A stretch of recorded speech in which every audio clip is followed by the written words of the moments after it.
નમસ્કાર વિદ્યાર્થી મિત્રો, સ્વાગત છે આપ સર્વેનો આપની મનપસંદ YouTube channel chemistry by Nimesh sir ઉપર। અને આજના સેશનની અંદર વિદ્યાર્થી મિત્રો, આજના બાયોલોજી વિષયના લાઈવ સેશનની અંદર આપણે જોવાના છે નીટ 2024 ની પરીક્ષા માટે ખૂબ જ અગત્યનો એક ટોપિક જે છે વંદો। પિક્ચર તો તમે અહીંયા જોઈ જ લીધું છે। તો વિદ્યાર્થી મિત્રો, આ વંદો જે ટોપિક છે એની સંપૂર્ણ ડિટેલમાં સમજૂતી આપણે આજના સેશનની અંદર જોવાના છે। એ પણ જેની સંપૂર્ણ હેન્ડ રિટન નોટ્સ અવેલેબલ છે અને આ નોટ્સની અંદરથી જો તમે વાંચો છો તો વિદ્યાર્થી મિત્રો આ ટોપિકમાં તમે પૂરેપૂરા માર્ક્સ કવર કરી શકો છો। ચાલો વિદ્યાર્થી મિત્રો, વિડીયોને ફટાફટ લાઈક કરી, ચેનલને સબસ્ક્રાઇબ કરી, બેલ આઇકન બટન ઉપર ઓલ નોટિફિકેશન ઓન કરી દો, જેથી દરેકે દરેક લેક્ચરની નોટિફિકેશન તમારા સુધી પહોંચતી રહે। ચાલો તો વિદ્યાર્થી મિત્રો, આજના સેશનની આપણે શરૂઆત કરીએ। ઓકે બાળકો, આજના લાઈવ સેશનની અંદર આપણે ડિટેલની અંદર ચર્ચા કરવાના છીએ વંદો એટલે કે કોકરોચની। જે નીટની અંદર સિલેબસમાં તમારો જે નવો સિલેબસ આવ્યો એમાં પહેલા નીકળી ગયું હતું સિલેબસમાંથી વંદો, પણ પાછળથી છે એ પાછું અપડેટ સિલેબસની અંદર વંદો છે એ એડ કરવામાં આવ્યો હતો। એટલે ખાસ આપણી માટે આઈએમપી છે। આ વંદાનમાંથી નીટમાં ઘણા બધા ક્વેશ્ચન છે એ પણ આવતા હોય છે, એટલે ખાસ ધ્યાન આપજો। આખો ટોપિક છે એ આપણે દરેક આકૃતિ સાથે દર્શાવ્યું છે હેન્ડ રિટન નોટ્સની અંદર, અને દરેક વસ્તુ આપણે ડિટેલમાં જોવાના છીએ। ચાલો શરૂઆત કરીએ છીએ વંદો કોકરોચ। પહેલા આપણે વાત કરી દઈએ એનું મોર્ફોલોજી એટલે બાહ્યાકાર વિદ્યાની। વંદો છે ને એના રંગ આપણને અલગ અલગ પ્રકારના જોવા મળે। જો બદામી રંગ પણ હોય, કાળા રંગના પણ આપણને છે જોવા મળે। બીજી વસ્તુ, વંદાની અંદર જો અહીંયા આપણે કોમન પેલા કે ઘણા બધા વંદા એવા છે જે ઉષ્ણકટિબંધ વિસ્તારમાં જોવા મળે, તો એની અંદર પીળા, લાલ, લીલા રંગના વંદાઓ પણ જોવા મળે। આપણે જનરલી જે વંદા જોયા હોય એ કેવા હોય, કાળા કે બદામી જોઈએ, પણ આ પીળા, લીલા અને લાલ રંગના પણ વંદાઓ હોય છે। અને વંદો શેની અંદર આવશે? સંધિપાત સમુદાય, અને એની અંદર આવશે કીટક વર્ગનું પ્રાણી છે। આપણે બધાને ખ્યાલ છે સંધિપાત સાંધાવાળા ઉપાંગો ધરાવતા પ્રાણીની અંદર આવશે વંદો। શરૂઆત કરીએ એના પછી આપણે કોમન એની થોડીક માહિતી જોઈશું। એનું કદ આપણને ખ્યાલ છે સેન્ટીમીટરમાં જોઈએ તો 0.6 થી 7.6 સેન્ટીમીટર આપણને છે જોવા મળે। ઇંચની અંદર પણ તમને અહીંયા આપણે દર્શાવ્યું છે, એટલે તમને જેમાં પણ પૂછાય તો આપણને ખ્યાલ હોવો જોઈએ કે ઇંચમાં કેટલું થાય, સેન્ટીમીટરમાં કેટલું થાય, આપણને ખ્યાલ હોવો જોઈએ। વંદાની અંદર એનું આખું શરીર આપણે જોઈએ તો શરીરના આગળના ભાગે લાંબા સ્પર્શકો એટલે આવા આમ બહાર નીકળતા બે એન્ટેના આવેલા છે। બીજી વસ્તુ, ચલનપાદ એટલે ચાલવા માટેના એ ઉપાંગો ધરાવે છે, અને એની અંદર શરીર દિવાલ, શરીરની ઉપરની સપાટી છે ને એ ચપટી અને વિસ્તરણ પામેલી આપણને ઉપરની સપાટી કાઇટિન યુક્ત આવરણ આવેલું હોય, કઠણ મજબૂત આપણને જોવા મળે। અને આ શરીરની ઉપરની સપાટી જે શીર્ષને ઢાંકે, એટલે આ સમજી લો આ એનો શીર્ષનો ભાગ હોય તો આમ ઉપર શરીરની સપાટી આવેલું હોય જે શીર્ષને, નીચેના શીર્ષના ભાગને ઢાંકી દે છે, એ રીતની રચના આપણને વંદાની અંદર છે જોવા મળે છે। વંદો મોટા ભાગે તમે જોયું છે કે ઘરની અંદર વંદા નિશાચર એટલે રાત્રે જોવા મળે। મિશ્રાહારી પ્રાણી છે, વનસ્પતિનો કે કીટક પણ મતલબમાં નાની જીવાતો એનો પણ એ ખોરાક તરીકે ઉપયોગ કરે છે। ઉફાળી ભેજવાળી જગ્યાએ આપણને મોટા ભાગે જોવા મળે, અને ઘરની અંદર મોટા ભાગે આપણે જે કિચનની અંદર અથવા તો ગટર જે છે એની અંદર આપણને મોટા ભાગે રોગનું વાહક કરતો, રોગોનું વહન, કારણ કે ગટરની અંદરથી આવશે તો ગટરમાં ગંદુ ખરાબ વસ્તુ બધી હોય, એની સાથે ઘણા બધા બેક્ટેરિયા હોય, એ બેક્ટેરિયા છે એના શરીર સાથે ચોંટી જાય અને એ કોઈ ખોરાક ઉપર બેસશે એટલે આ ખોરાક છે એને દૂષિત કરે છે। કોઈ પાણીને સ્પર્શે તો પાણીને પણ દૂષિત કરે છે, એટલે ઘરની અંદર ઘણા બધા રોગોનું વહન કરવાનું કામ પણ વંદા દ્વારા થાય છે। હવે મેઇન ટોપિક તરફ આવીએ। અહીંયા આપણે ખાલી કોમન ચર્ચા કરી હતી કે ભાઈ વંદો આપણને કેવા રંગના જોવા મળે, એનું કદ શું છે, ક્યાં જોવા મળે, અને એના શરીરમાં કેટલા ભાગો છે। હવે મેઇન આખું એનું શરીર પહેલા આપણે બહારની રચના જોશું જેને બાહ્યાકાર વિદ્યા કહેવાય, પછી અંદરની રચના જોવાની છે જેને આપણે એનાટોમી એટલે કે એને અંતસ્થ વિદ્યા તરીકે ઓળખીએ છીએ। બાહ્યાકાર વિદ્યા એને કહેવાય મોર્ફોલોજી। વંદાનું વૈજ્ઞાનિક નામ છે પેરીપ્લેનેટા અમેરિકાના, આ યાદ રાખજો। લંબાઈ છે 34 થી 53 મિલીમીટર છે અને નર માદામાં થોડોક ડિફરન્સ છે. શું ડિફરન્સ છે? નર એ માદા કરતા મોટા હોય છે. નર ની લંબાઈ માદા કરતા થોડીક આપણને મોટી છે એ જોવા મળે છે. હજી એક ડિફરન્સ છે. જેટલા ડિફરન્સ આવશે એ બધા આપણે અહીંયાથી જોતા જશું. છેલ્લે આપણે એનું એકવાર રિવાઇઝ પણ કરી નાખશું. પહેલો ડિફરન્સ આવી ગયો, નર માદા કરતા કેવા છે? મોટા. બીજી વસ્તુ, નરમાં પાંખ છે એ ઉદરના અંતિમ છેડા સુધી લંબાયેલી હોય, માદામાં પાંખ છે એ ઉદરના અંતિમ છેડા સુધી લંબાયેલી હોતી નથી. માદાની અંદર પાંખ છે એ આમ શરીર ઉપર આવે તો પાછળનો થોડોક ભાગ ખુલ્લો રહેશે અને નરની અંદર આમ પાંખ છે એ ઉદર એટલે વંદાનું શરીર છે એ 3 ભાગમાં ડિવાઈડ છે, શીર્ષ, ઉરસ અને ઉદર. એટલે ઉદરના છેલ્લા છેડા સુધી પાંખ છે એ આખા શરીરને ઢાંકી દેતું હોય તો એ કોણ હોય? નર આપણને જોવા મળે છે. વંદાની અંદર આપણે વાત કરી સંધિપાદ સમુદાય છે એટલે શરીર આખું એનું ખંડોમાં વિભાજિત છે અને આ ખંડ છે એ તમને બહારથી જોવા મળે, અંદર શરીરની અંદરથી તમે જોવો ને તો શરીરની અંદરથી એક લેવલ હોય જે ખંડન એટલે જે સાંધા પડેલા છે આ ખાલી ક્યાંથી હોય છે? બહારથી. આંતરિક કોઈ ખંડન હોતું નથી. અને એના શરીરને આપણે કેટલા ભાગમાં ડિવાઈડ કર્યું છે? શીર્ષ, ઉરસ અને ઉદર 3 ભાગની અંદર આપણે ડિવાઈડ કર્યું છે. સૌથી પહેલા આપણે વાત કરશું શીર્ષની, પછી આપણે જોવાનું છે ઉરસ અને પછી આપણે જોવાનું છે ઉદર. ઓકે, જો સમગ્ર શરીર મજબૂત કાઇટિન દ્રવ્યનું બાહ્ય કંકાલ ધરાવે છે. શરીરની ફરતે આપણને શું ધરાવે છે? કાઇટિન યુક્ત બાહ્ય કંકાલ આવેલું છે જેના લીધે એને મજબૂતાઈ મળે છે અને જેના લીધે એને કથ્થઈ રંગ આપણને જોવા મળે. જો અહીં વંદો તમને અહીંયા એક ફોટોગ્રાફ આપણે દર્શાવ્યો છે કે વંદા અલગ અલગ રંગના આપણને જોવા મળે. જનરલી આપણા ઘરે જે છે કથ્થઈ રંગ આપણને જોવા મળતો હોય, પણ અહીંયા તમને થોડોક અલગ પડતો રંગ દેખાડ્યો છે. ઉષ્ણકટિબંધમાં અલગ અલગ રંગના વંદાઓ છે એ આપણને જુદા જુદા વિસ્તારમાં જોવા મળે. આ પણ એક પ્રકારનો વંદાનો જ ફોટોગ્રાફ છે એ આપણે લીધો છે. દરેકની અંદર તમે જોશો તો રંગમાં આપણને વિવિધતા જોવા મળે અને આ એનો શીર્ષનો ભાગ છે, આ એનો ઉરસનો ભાગ છે, આ આખો એનો ઉદરનો ભાગ છે અને આગળ છે એ આ શીર્ષનો ભાગ છે. એમાંથી અહીંયા એન્ટેના નીકળેલા તમને જોવા મળે. અહીંયા પણ તમે જોશો આ 2 એન્ટેના, આ આખો અહીંયા નીચે શીર્ષ હોય, આ ઉરસ છે અને નીચેનો પાછળનો આખો ભાગ કયો છે? ઉદર. અને નીચે અહીંયા સાંધાવાળા ચલનપાદ આપણને જોવા મળે. ડિટેલમાં આપણે જોવાના છીએ. અહીંયા તમને આપ્યું છે આખું 2 વંદાની આપણે ચર્ચા કરી છે. અહીંયા ધ્યાન આપજો, વંદાનું શરીર છે એ શીર્ષ, ઉરસ અને ઉદર 3 ભાગમાં ડિવાઈડ છે. સૌથી પહેલા આ ભાગ તમને આપ્યો છે શીર્ષ. શીર્ષમાં અહીંયા આવેલી છે એક જોડ સંયુક્ત આંખ અને બીજું આવેલા છે એન્ટેના જેને કહેવાય સ્પર્શકો. એટલે આ આખો જે ભાગ નીકળે એનું કહેવાય સ્પર્શકો. બેયમાં તમને આ પૃષ્ઠ દેખાવ એટલે ઉપરની બાજુથી અને વક્ષ દેખાવ એટલે નીચેની બાજુનો ભાગ આપ્યો છે. આ થઈ ગયું શીર્ષ. આ આખો ભાગ છે એ છે પૂર્વ ઉરસ. અહીંયા આવેલું છે આ રીતનું મધ્ય ઉરસ અને પશ્ચ ઉરસ. એટલે અહીંયા સુધીના 3 ભાગ છે એ ઉરસના ભાગ છે. પહેલા શીર્ષ, પછી આવશે ઉરસ અને ઉરસની નીચેનો આટલો ભાગ છે એ આખો આવશે ઉદરનો. સૌથી નીચે ઉદરના નીચેના ભાગે પુચ્છ શૂળ અને પુચ્છ કંટિકા. આ યાદ રાખજો, પુચ્છ શૂળ છે એ નર માદા બેયમાં હોય, પણ પુચ્છ કંટિકા છે એ ખાલી નરની અંદર જ જોવા મળે, માદામાં છે નહીં. અને 2 પ્રકારની પાંખ આપણને અહીંયા જોવા મળશે, અગ્ર પાંખ અને પશ્ચ પાંખ. આ એનો પાછળનો ભાગ છે. એમાં અહીંયા તમને ચલનપાદ એટલે કે પગની 3 જોડ દર્શાવ્યા છે અને આ આગળના ભાગનો શીર્ષનો ભાગ આવી ગયો. નીચે અહીંયા મુખાંગો આવેલા તમને જોવા મળશે. આ આપણે બંને બાજુનો ભાગ તમને પૃષ્ઠ દેખાવ અને વક્ષ દેખાવ 2 આખું શરીર કેટલા ભાગમાં ડિવાઈડ છે? 3, શીર્ષ, ઉરસ અને ઉદર. ઉરસના ભાગ છે એમાંથી આ પાંખો નીકળેલી આપણને જોવા મળે. ચલનપાદ પણ એમાંથી નીકળેલા આપણને જોવા મળે. હજી એક આકૃતિ આપણે અહીંયા સમજશું એટલે દરેક વસ્તુ તમને ક્લિયર થઈ જશે.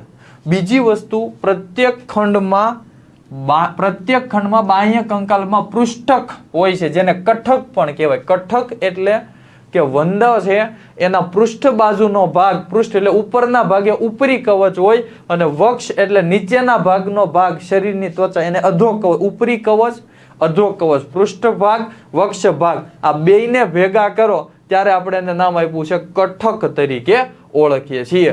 અને આ એના જેટલા આપણે એવું કીધું કે ભાઈ વંદાનું શરીર છે એ ખંડોમાં વિભાજિત છે, પણ આ દરેક જ્યાં જ્યાં સાંધાઓ પડતા હોય આ સાંધા એકબીજા સાથે જોડાણેલા હોય એને સંધિ પટલ કે યોજી કલા કહેવાય.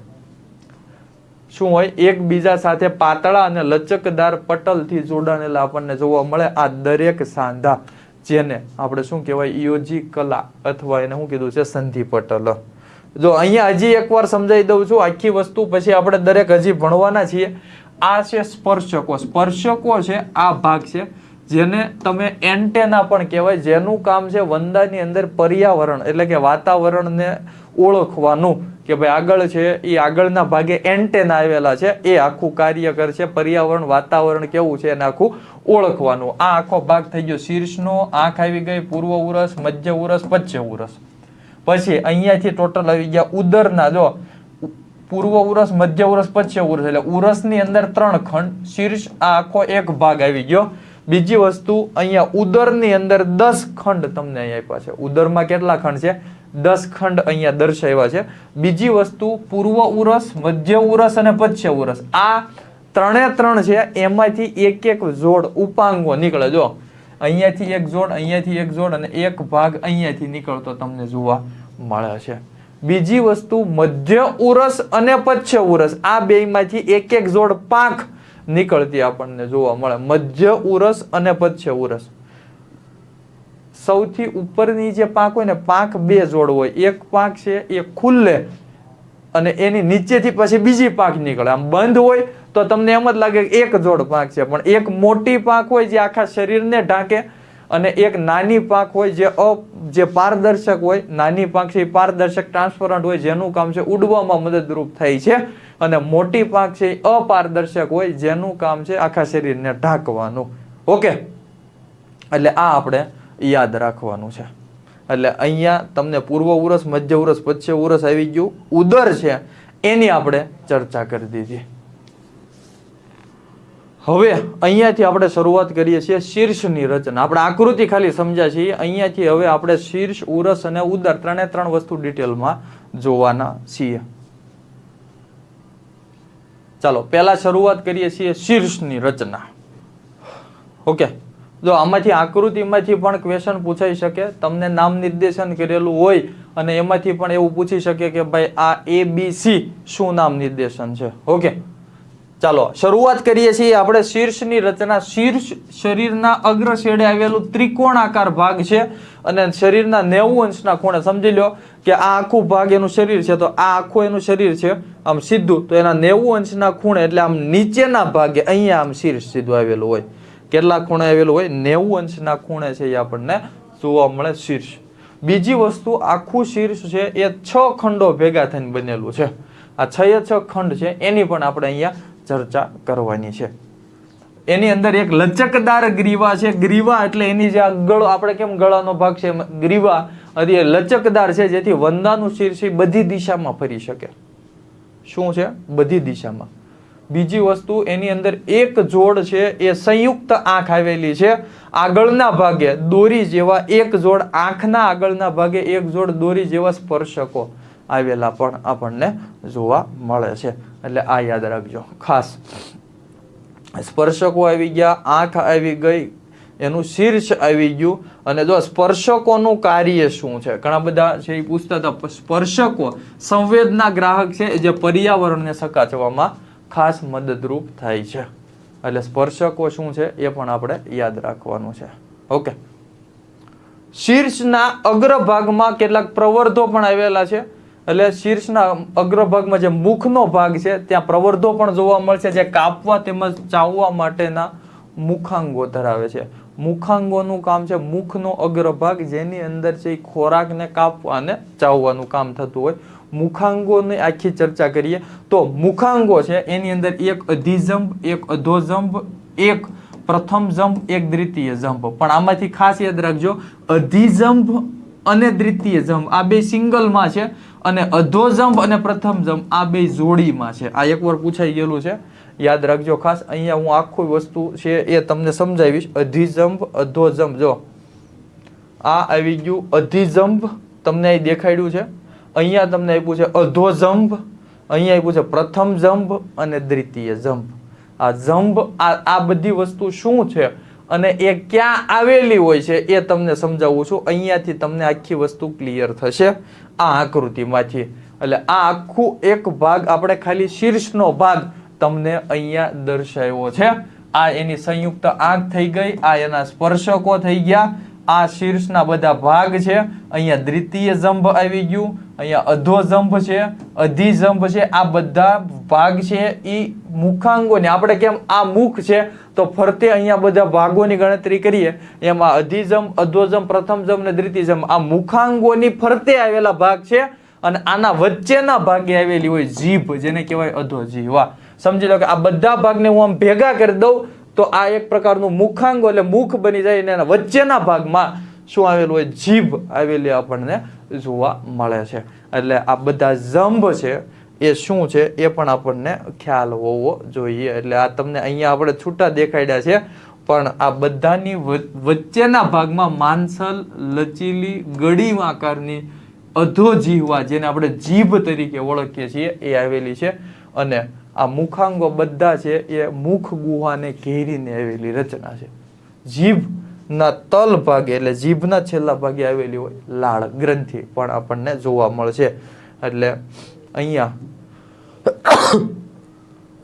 તમને આપણે બધા જ ભાગો છે ને એ આ આકૃતિની અંદર દર્શાવ્યા છે. એટલે આપણને ખ્યાલ આવી જાય કે કયા કયા ભાગો છે. બીજી વસ્તુ અહીંયા થોડુંક આપણે અમુક વસ્તુ ડિટેલમાં આપી છે, પણ એમાંથી આપણે અમુક વસ્તુ છે જોવાની છે કે તમને ખ્યાલ આવે કે અધોજંભ, અધિજંભ બધું શું છે. પહેલી વસ્તુ મુખ છે, એના ફરતે કાઇટિન યુક્ત રચના તમને જોવા મળે. અને આ મુખ છે એ કાઇટિન યુક્ત ભાગ ભેગો થઈ અને બનાવે છે મુખાંગો. મુખાંગોનું કામ શું? ખોરાકને પકડવાનું અને ચાવવાનું. પણ મુખાંગો છે એની અંદર કયા કયા મુખાંગો છે ને આ બધા અધોજંભ, અધિજંભ, પ્રથમ જંભ, દ્વિતીય જંભ આ બધાને ભેગા કરો તો વચ્ચેના ભાગમાં જે ખાલી જગ્યા વધે એને કહેવાય પૂર્વમુખીય ગુહા. જો અહીંયા ધ્યાન આપજો, અધિજંભ ક્યાં આવેલા છે? અધિજંભ છે એ એની અંદર પૃષ્ઠ બાજુના છેડા તરફ આવેલો ભાગ છે. અધોજંભ છે એ પાર્શ્વ બાજુએ આવેલા ભાગ છે. જો અહીંયા તમે ધ્યાન આપજો, આ આવી ગયો અધિજંભ.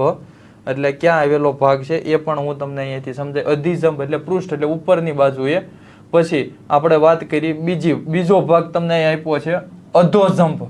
તો અહીં અધોજંભ છે એ તમને આપ્યા છે પાર્શ્વ બાજુએ એટલે સાઈડની બે બાજુએ. આ બાજુ આવી ગયા અધોજંભ. એટલે આ રીતની એની અંદર રચના આપણને જોવા મળે છે. અને બીજી વસ્તુ પ્રથમ જંભ અને દ્વિતીય જંભ આ રીતના બધા જ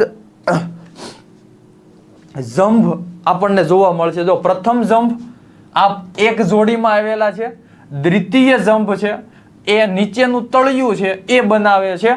અને આ બધા ભેગા થઈ અને આખું એક મુખ નિર્માણ કરે છે, અથવા તો મુખાંગો છે એનું નિર્માણ કરતા આપણને જોવા મળે છે.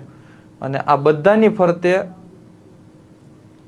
આવેલું હોય છે કાઇટિન યુક્ત આવરણ. એટલે શરીરની આખા શરીરની ફરતે આપણને શું જોવા મળે? કાઇટિન યુક્ત આવરણ. એકવાર આખી જ વસ્તુ રિપીટ કરું છું. અહીંયા આપણે વાત કરી હતી શીર્ષની. તો શીર્ષ છે એ એની અંદર એક તો વંદાની અંદર 90 અંશના ખૂણે ગોઠવાયેલું હોય. લચીક આપણને એને લચકદાર ગ્રીવા હોય જેના શીર્ષને ગમે એ બાજુ ફેરવી શકે છે. શીર્ષના આગળના ભાગે એક જોડ સંયુક્ત આંખ, આંખના ઉપરના ભાગેથી આપણને જોવા મળે સ્પર્શકો નીકળતા. સ્પર્શકોનું કામ છે પર્યાવરણને ચકાસવાનું કામ કરે. બીજી વસ્તુ શીર્ષની અંદર નીચેના ભાગે આવેલું મુખ, પણ મુખ છે એની અંદર ગોઠવાયેલા છે મુખાંગો, જેની અંદર આપણે જોયું અધિજંભ, અધોજંભ, પ્રથમ જંભ અને દ્વિતીય જંભ. અને આ બધાને ભેગા કરો, વચ્ચેનો ભાગ એને કહેવાય પૂર્વમુખીય ગુહા, જેની અંદર લચકદાર જીભ આપણને જોવા મળે છે. અને આ બધા જ ભેગા થઈ અને મુખાંગોનું મતલબમાં મુખનું નિર્માણ કરે છે. આ આખી રચના થઈ ગઈ શીર્ષની. શીર્ષ પછી બીજો ભાગ છે ઉરસ. ચાલો અહીંયા સુધી ક્લિયર છે બધાને?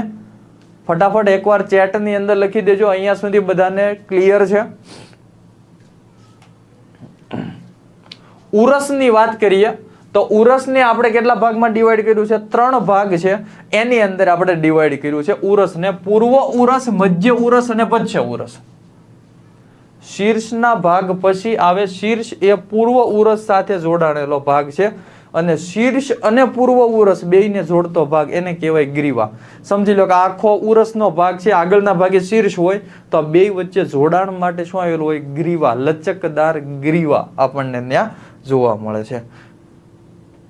હવે વાત કરી દઈએ ઉરસની, તો ઉરસની અંદર દરેક ખંડમાંથી એક જોડ ચલનપાદ એટલે કે પગ, પૂર્વ ઉરસ, મધ્ય ઉરસ, પશ્ચ ઉરસ, 3 ભાગ છે ઉરસના, 3 માંથી એક જોડ ચલનપાદ એટલે પગ નીકળતા આપણને જોવા મળે. બીજી વસ્તુ, મધ્ય ઉરસમાંથી પહેલી જોડ પાંખ ઉદ્ભવે છે, જેને મધ્ય ઉર્ષીય પાંખ પણ કહેવાય, અગ્ર પાંખ પણ કહેવાય, પ્રાવર પાંખ પણ કહેવાય, ટેગમેના પણ કહેવાય. કેટલા નામ આપ્યા જુઓ? મધ્ય ઉર્ષી પાંખ, અગ્ર પાંખ, પ્રાવર પાંખ, ટેગમેના. ક્યાંથી ઉદ્ભવે છે? મધ્ય ઉરસમાંથી. અગ્ર ઉરસ, પૂર્વ ઉરસ છે એ શીર્ષ સાથે જોડેલો ભાગ છે. એમ 3 ઉરસમાંથી એક જોડ પગ તો આવશે જ તે, પણ મધ્ય ઉરસમાંથી એક જોડ પાંખ પણ હશે અને બીજી જોડ પાંખ છે એ પશ્ચ ઉરસમાંથી ઉદ્ભવે. મધ્ય ઉરસમાંથી જે પાંખ ઉદ્ભવે એ અપારદર્શક હશે, ઘેરા રંગની હશે. એનું કામ ખાલી વિશ્રામી સ્થિતિમાં, વિશ્રામી એટલે વંદો જ્યારે ઉડતો નથી અને આમના બેઠા હોય જમીન ઉપર ત્યારે આખા શરીરને ઢાંકશે. અને પશ્ચ પાંખ છે જે પારદર્શક છે, જેનું કામ છે ઉડવાનું. જે ઉડવામાં, વંદો એટલું બધું લાંબુ ઉડી નથી શકતો, પણ ઉડે છે ત્યારે એની જે પાછળની પાંખ છે એ પારદર્શક છે, જેના લીધે એ ઉડી શકે છે. અગ્ર પાંખ છે એની પાસે ઉડવાની કેપેસિટી નથી. એટલે અગ્ર પાંખ, પશ્ચ પાંખ, 2 પ્રકારની પાંખ આવશે. આ બંને આપણે યાદ રાખવાનું છે. આખો ઉરસનો ભાગ થઈ ગયો. ત્રીજો ભાગ ઉદરનો. શીર્ષ, ઉરસ અને ઉદર કેટલા ભાગમાં ડિવાઈડ કર્યું હતું? આપણે 3 ભાગની અંદર છે એ ડિવાઈડ કર્યું હતું. એ આપણે અહીંયા ખાસ સમજવાનું છે. ત્રીજો ભાગ ઉદર.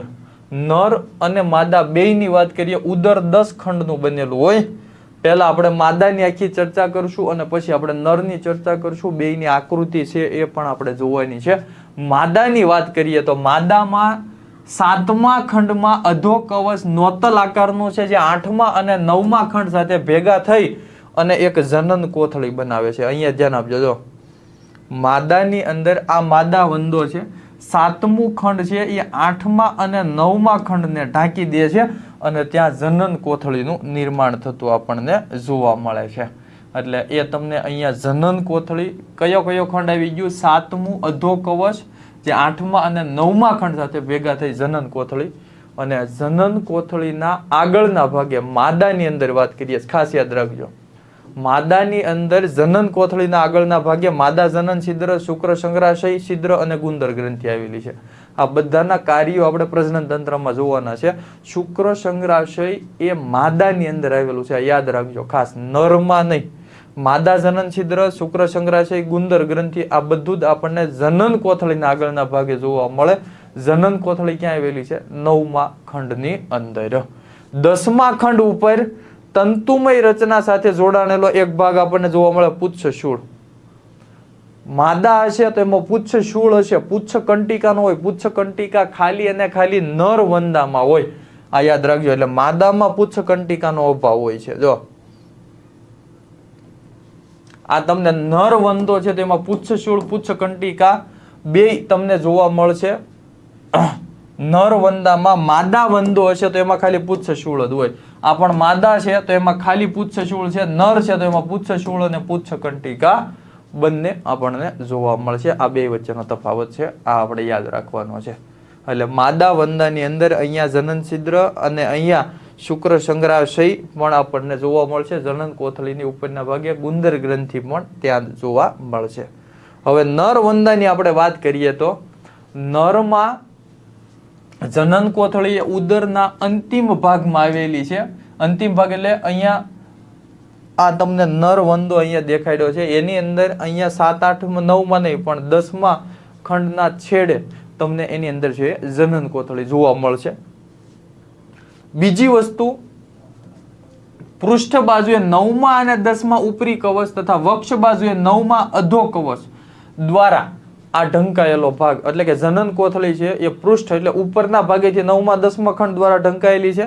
નીચેના ભાગેથી 9મા ખંડ દ્વારા ઢંકાયેલો ભાગ છે અને પૃષ્ઠ બાજુ એટલે ઉપરના ભાગે એની અંદર મળદ્વાર જોવા મળશે અને વક્ષ બાજુ એટલે નીચેના ભાગે નર જનન છિદ્ર અને એની ફરતે જનન ડઢકો આવેલા છે. એ આપણે હમણાં જોશું પ્રજનન તંત્રની અંદર આ દરેક વસ્તુ.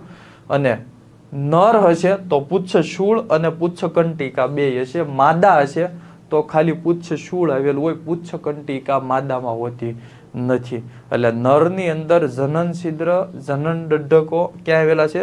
10મા ખંડની અંદર આવી ગયું. માદાની અંદર આપણે ચર્ચા કરી 9મો ખંડ છે એ 7મો ખંડ છે 8મા 9મા ને ઢાકે છે, જનન કોથળી બનાવે અને જનન કોથળીના અગ્રભાગે માદા જનન છિદ્ર આવેલું હોય.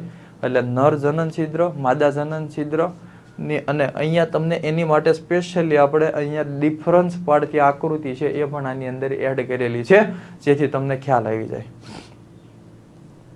અહીંયા આપણે મોર્ફોલોજી વંદાની અંદર બાહ્યાકાર વિદ્યા એટલે શીર્ષ, ઉરસ અને ઉદર આની ચર્ચા કરી. શીર્ષના ભાગો જોયા, ઉરસના ભાગો પૂર્વ ઉરસ, મધ્ય ઉરસ, પશ્ચિમ ઉરસ, ઉદરની અંદરના 10 ખંડ છે એની ચર્ચા કરી. અગ્ર પાંખ આવી ગયું, પશ્ચિમ પાંખ આવી ગયું, સ્પર્શકો આવી ગયા, સંયુક્ત આંખ છે એની ચર્ચા કરી. મુખાંગો અને મુખની પણ વાત કરી. હવે આપણે એની અંતઃસંરચનામાં પહેલી શરૂઆત કરીએ છીએ પાચન તંત્ર. આપણે ઘણા બધા તંત્ર છે એની ચર્ચા કરવાની છે પણ આપણે અહીંયા શરૂઆત કરીએ છીએ ક્યાંથી? વંદામાં પાચન તંત્ર.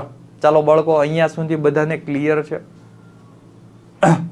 આખી આપણે મોર્ફોલોજી છે જોઈ છે. અહીંયા આપણે દરેક વસ્તુ તમને ડિવાઈડ કરી દીધી છે એટલે તમને યાદ રાખવામાં પણ સરળતા રહેશે. સમજવા માટે એક્સ્ટ્રા ટેક્સ્ટ બુક સિવાયની આકૃતિ છે એ પણ આપણે અહીંયા એડ કરી છે જેથી તમને સમજવામાં પણ સરળતા રહેશે. કયો ભાગ ક્યાં આવેલો છે, કઈ રીતે દર્શાવેલો છે, આ બધી જ વસ્તુ આપણે અહીંયા તમને ક્લિયર રીતે આપી છે.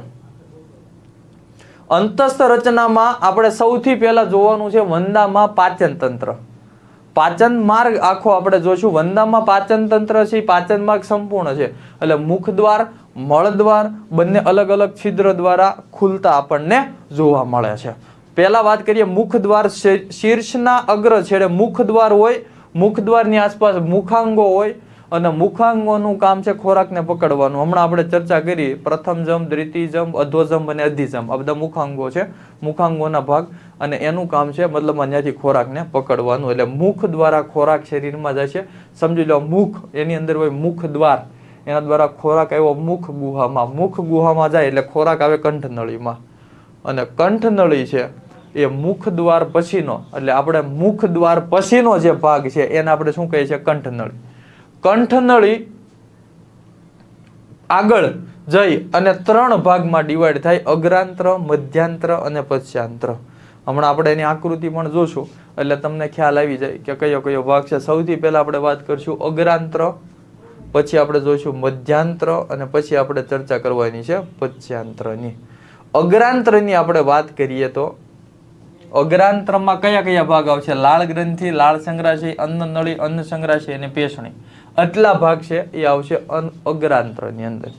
મુખ એમાંથી આવી ગયું મુખ ગુહા, મુખ ગુહામાંથી કંઠનળી, કંઠનળીમાંથી આગળ કંઠનળીમાંથી જેવો ખોરાક અન્નનળીમાં જાય એટલે લાળ ગ્રંથિ જોડાણેલી હોય. વંદાના પાચન માર્ગમાં બંને બાજુએ ખોરાક અન્ન પાર્શ્વ બાજુએ બે બાજુ એક એક લાળ ગ્રંથિ અને લાળ સંગ્રાશય જોડાણેલા હોય. લાળ સંગ્રાશયનું કામ છે જેટલી પણ લાળ બનશે એ બધી સંગ્રહ ક્યાં પામે? લાળ સંગ્રાશયમાં. અને જ્યારે જરૂર પડશે ત્યારે એ ખોરાક સાથે ભળે અને ખોરાકનું પાચન કરવામાં મદદરૂપ થાય છે. કંઠનળી આગળ વધી અને અન્નનળીમાં ફેરવાય અને અન્નનળી છે એ આગળ વધી, સમજી લો કે આ કંઠનળી અન્નનળી આગળ જઈને મોટી કોથળી જેવી રચના બનાવે જેને અન્ન સંગ્રાશય કહેવાય. અન્નનળી એક કોથળી જેવી રચનામાં ફેરવાય જેને આપણે અન્ન સંગ્રાશય ખોરાકનો સંગ્રહ કરે અને અન્ન સંગ્રાશયમાંથી ખોરાક ધીમે ધીમે આગળ વધશે મધ્યાંત્રમાં. પણ એ પહેલા પેશણી છે એનું કામ છે ખોરાકને ભૂકો કરે. પેશણી છે એ 6 કાયટીનની બનેલી તકતી જેવી રચના છે, એને દાંત પણ કહેવાય. આનું કામ છે ખોરાકનો બારીક ભૂકો કરવાનો. અન્ન સંગ્રાશયમાંથી આગળનો ભાગ કયો આવશે? પેશણી. પેશણીમાં શું થાય? ખોરાકનો ભૂકો થાય અને આટલો ભાગ છે એ અગ્રાંત્રની અંદર આવશે. મુખ, જો આપણે મુખથી શરૂઆત કરી હતી, મુખાંગોમાંથી ખોરાક લીધો, મુખ ગુહા અંદર વાત કરી હતી, કંઠનળી, કંઠનળીમાંથી લાળ ગ્રંથિ અન્ન સંગ્રહાશય જોડાય એટલે લાળ ગ્રંથિ લાળ સંગ્રહાશય જોડાય, અન્નનળીમાં ખોરાક આવ્યો, અન્નનળીમાંથી અન્ન સંગ્રહાશયમાં આવ્યો, ત્યાંથી આવ્યો ખોરાક પેશણીમાં. હવે પેશણી છે એની આપણે વાત કરી કે પેશણી છે ત્યાં સુધીનો ભાગ અગ્રાંત્ર, અને અગ્રાંત્રના આખા ભાગની અંદરની તરફ ક્યુટિકલનું આવરણ હોય. અગ્રાંત્રનો જેટલો ભાગ છે અંદરની તરફ છે એનું આવરણ ધરાવે ક્યુટિકલ. અગ્રાંત્રમાંથી ખોરાક પેશણી દ્વારા આવે મધ્યાંત્રમાં. મધ્યાંત્ર છે એની અંદર 6 થી 8 અંધ નલિકા હોય, એટલે જ્યાં અગ્રાંત્ર અને મધ્યાંત્રનો ભાગ જોડાય. કોનો? અગ્રાંત્ર અને મધ્યાંત્રનો ભાગ જોડાય, જ્યાં આંગળી જેવી રચનાવાળી અંધ નલિકા હોય ને અંધ નલિકાનું કામ શું? પાચક રસનો સ્ત્રાવ કરે. એટલે એટલા માટે એને જઠરી અધાંતરો પણ કહેવાય. પાચક યકૃત અથવા જઠરી અધાંતરો એવું પણ આપણે નામ આપ્યું છે. પાચક રસનો સ્ત્રાવ કરે એટલે ખોરાકની સાથે પાચક રસ ભળે અને ખોરાક આવે પચ્યાંત્રમાં. આ બે વસ્તુ ખાસ યાદ રાખજો, અગ્રાંત્ર અને મધ્યાંત્ર જોડાય ત્યાં અંધ નલિકા આવેલી છે, અને જ્યાં મધ્યાંત્ર અને પચ્યાંત્ર જોડાય ત્યાં 100 થી લઈ અને 150 જેટલી પીળાશ પડતા રંગની માલપીધી નલિકા આવેલી છે. કેટલી? 100 થી 150. અને આ વંદાની અંદર આપણે અંદર કેમ રુધિર હોય એમ વંદાના રુધિરને આપણે હિમોલિમ્ફ કીધું છે. હિમોલિમ્ફમાંથી ઉત્સર્ગ દ્રવ્યોના નિકાલમાં માલપીધીય નલિકાનું કાર્ય શું છે? ઉત્સર્ગ દ્રવ્યો જે અપાચિત ખોરાક છે, વધારાના દ્રવ્યો છે એને ખોરાકમાંથી શોષણ કરવાનું કામ કોના દ્વારા થાય છે? અહીંયા માલપીધીય નલિકા દ્વારા. પચ્યાંત્ર મધ્યાંત્રથી સહેજ પહોળું હોય અને પચ્યાંત્રના આગળ 3 ભાગ પડે, શેષાંત્ર, કોલોન અને મળાશય. જો આખી વસ્તુ એકવાર અહીંયા ધ્યાન આપજો. આપણે શરૂઆત અહીંથી કરી હતી મુખ, મુખ દ્વાર અને મુખાંગો. એટલો ભાગ આવશે શીર્ષમાં. ખોરાક મુખ દ્વારા અંદર આવ્યો, મુખાંગો દ્વારા એનું મતલબમાં ખોરાકને ગ્રહણ કર્યો, ત્યાંથી ખોરાક આવ્યો કંઠનળી, લાળ ગ્રંથિ, લાળ સંગ્રહાશયમાંથી લાળ ગ્રંથિ, લાળ સંગ્રહાશયમાંથી લાળ ભળી, અન્નનળી, અન્ન સંગ્રહાશય અને પેષણ એટલો ભાગ આવી ગયો અગ્રાંત્ર એટલે શીર્ષ. ખોરાક પાચન માર્ગમાં અગ્રાંત્રમાં આવ્યો, અગ્રાંત્રમાંથી ખોરાક આવી ગયો મધ્યાંત્ર એટલે જઠરી અધાંત્ર અને મધ્યાંત્ર એમાં આવી ગયા, અને ત્યાંથી ખોરાક એવો પચ્યાંત્ર એટલે શેષાંત્ર, કોલોન, મળાશય અને છેલ્લે મળદ્વાર. પણ આ અગ્રાંત્ર અને મધ્યાંત્ર આ બેના જોડાણ સ્થાને જઠરી અધાંત્રો હોય, મધ્યાંત્ર અને પચ્યાંત્રના જોડાણ સ્થાને માલપીધીય નલિકા આપણને જોવા મળે. જઠરી અધાંત્રનું કામ છે પાચક રસનો સ્ત્રાવ કરવાનું, માલપીધીય નલિકાનું કામ છે અંદરથી ઉત્સર્જન તંત્ર તરીકે વધારાના દ્રવ્યોનો નિકાલ કરવાનો. ઓકે, અહીંયા આખી આકૃતિ છે, એકવાર સમજી લઈએ. આ આવી ગયું લાળ ગ્રંથિ, આ બે, અને આ લાળ સંગ્રહાશય. અહીંથી ખોરાક આ અન્નનળી, અહીંયા કંઠનળી, અન્નનળી, અન્ન સંગ્રહાશય, પેષણી, અહીંયા મધ્યાંત્ર, આ બેના જોડાણ સ્થાને અહીંયા તમને જોવા મળશે અધાંત્રો, મધ્યાંત્ર અને પચ્યાંત્રના જોડાણ સ્થાને માલપીધીય નલિકા, શેષાંત્ર, કોલોન, મળાશય અને મળદ્વાર. મળદ્વાર દ્વારા શરીરની બહાર નિકાલ થતો આપણને જોવા મળે છે. ઓકે, અહીંયા આખી વસ્તુ આ આખો એનો પાચન માર્ગ થઈ ગયો. મતલબમાં બહુ આપણી મનુષ્ય જેટલી જટિલ રચના નથી, એની કરતાં એનો પાચન માર્ગથી લઈ અને એની મતલબમાં ખોરાક ક્રિયા છે એ સરળ છે. તેમ છતાં જો અહીંયા થોડુંક આપણે એક્સ્ટ્રા એડ કર્યું છે ટેક્સ્ટ બુક સિવાયનું, કે વંદામાં પાચન તંત્ર તો તમે ભણ્યા, પાચન ક્રિયા કઈ રીતે થાય.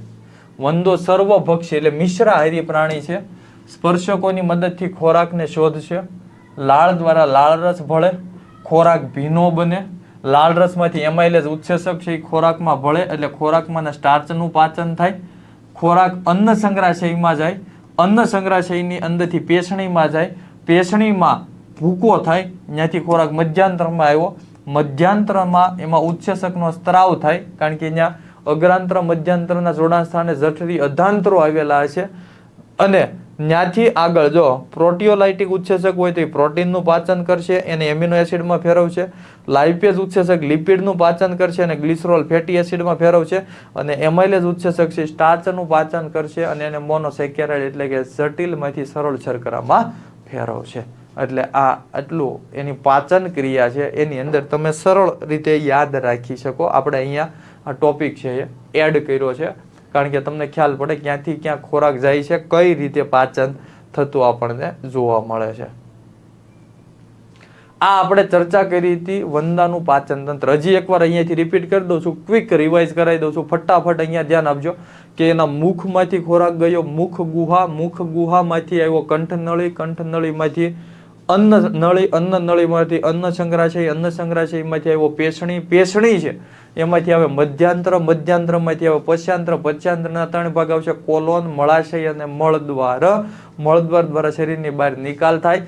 અગ્રાંત્ર, મધ્યાંત્રના જોડાણ સ્થાને અધાંતરો કે અંધનલિકા આવેલી હોય. મધ્યાંત્ર અને પશ્ચાંત્રના જોડાણ સ્થાને આપણને માલપીધીય નલિકા છે એ જોવા મળે છે. અને શરૂઆતમાં અન્ન નળી છે એટલે કે કંઠનળીની 2 બાજુ લાળ ગ્રંથિ અને લાળ સંગ્રહાશય આવેલી આપણને જોવા મળે છે. ઓકે, ચાલો હવે એનાથી આગળ આપણે જોવાનું છે વંદામાં રુધિરાભિસરણ તંત્ર. અહીંયા સુધી ક્લિયર છે બધાને? ફટાફટ એકવાર ચેટની અંદર લખો તો ક્લિયર છે બધાને?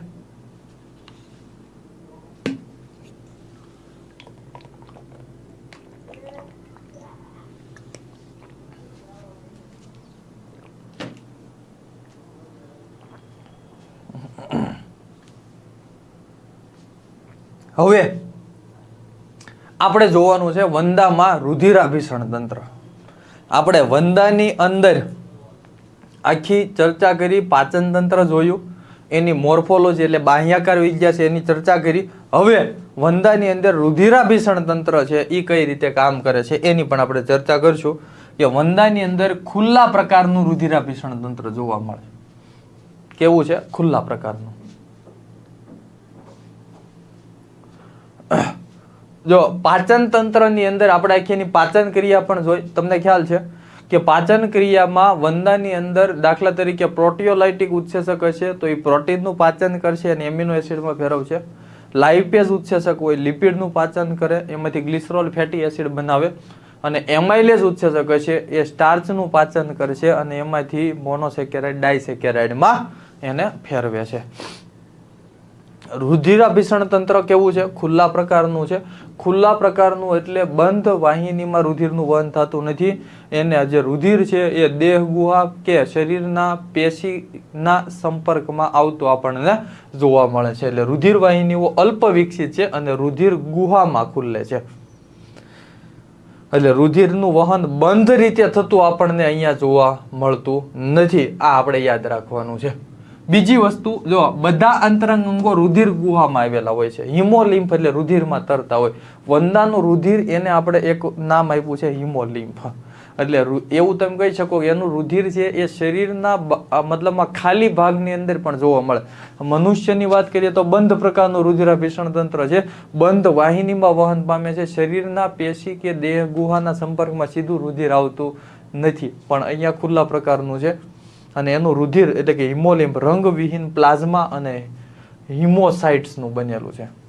એના હૃદયની પણ થોડીક ચર્ચા કરી દઈએ કે વંદાનું જે હૃદય છે ને એ એક પ્રકારની લાંબી સ્નાયુ નળી જેવી રચના છે જે ઉરસ ઉદરની મધ્ય પૃષ્ઠ રેખાય. પૃષ્ઠ એટલે ઉપરના ભાગે સેન્ટરમાં, ઉપરના ભાગે વચ્ચે એક્ઝેક્ટ આપણને આવેલી લાંબી નળી જેવી રચના છે.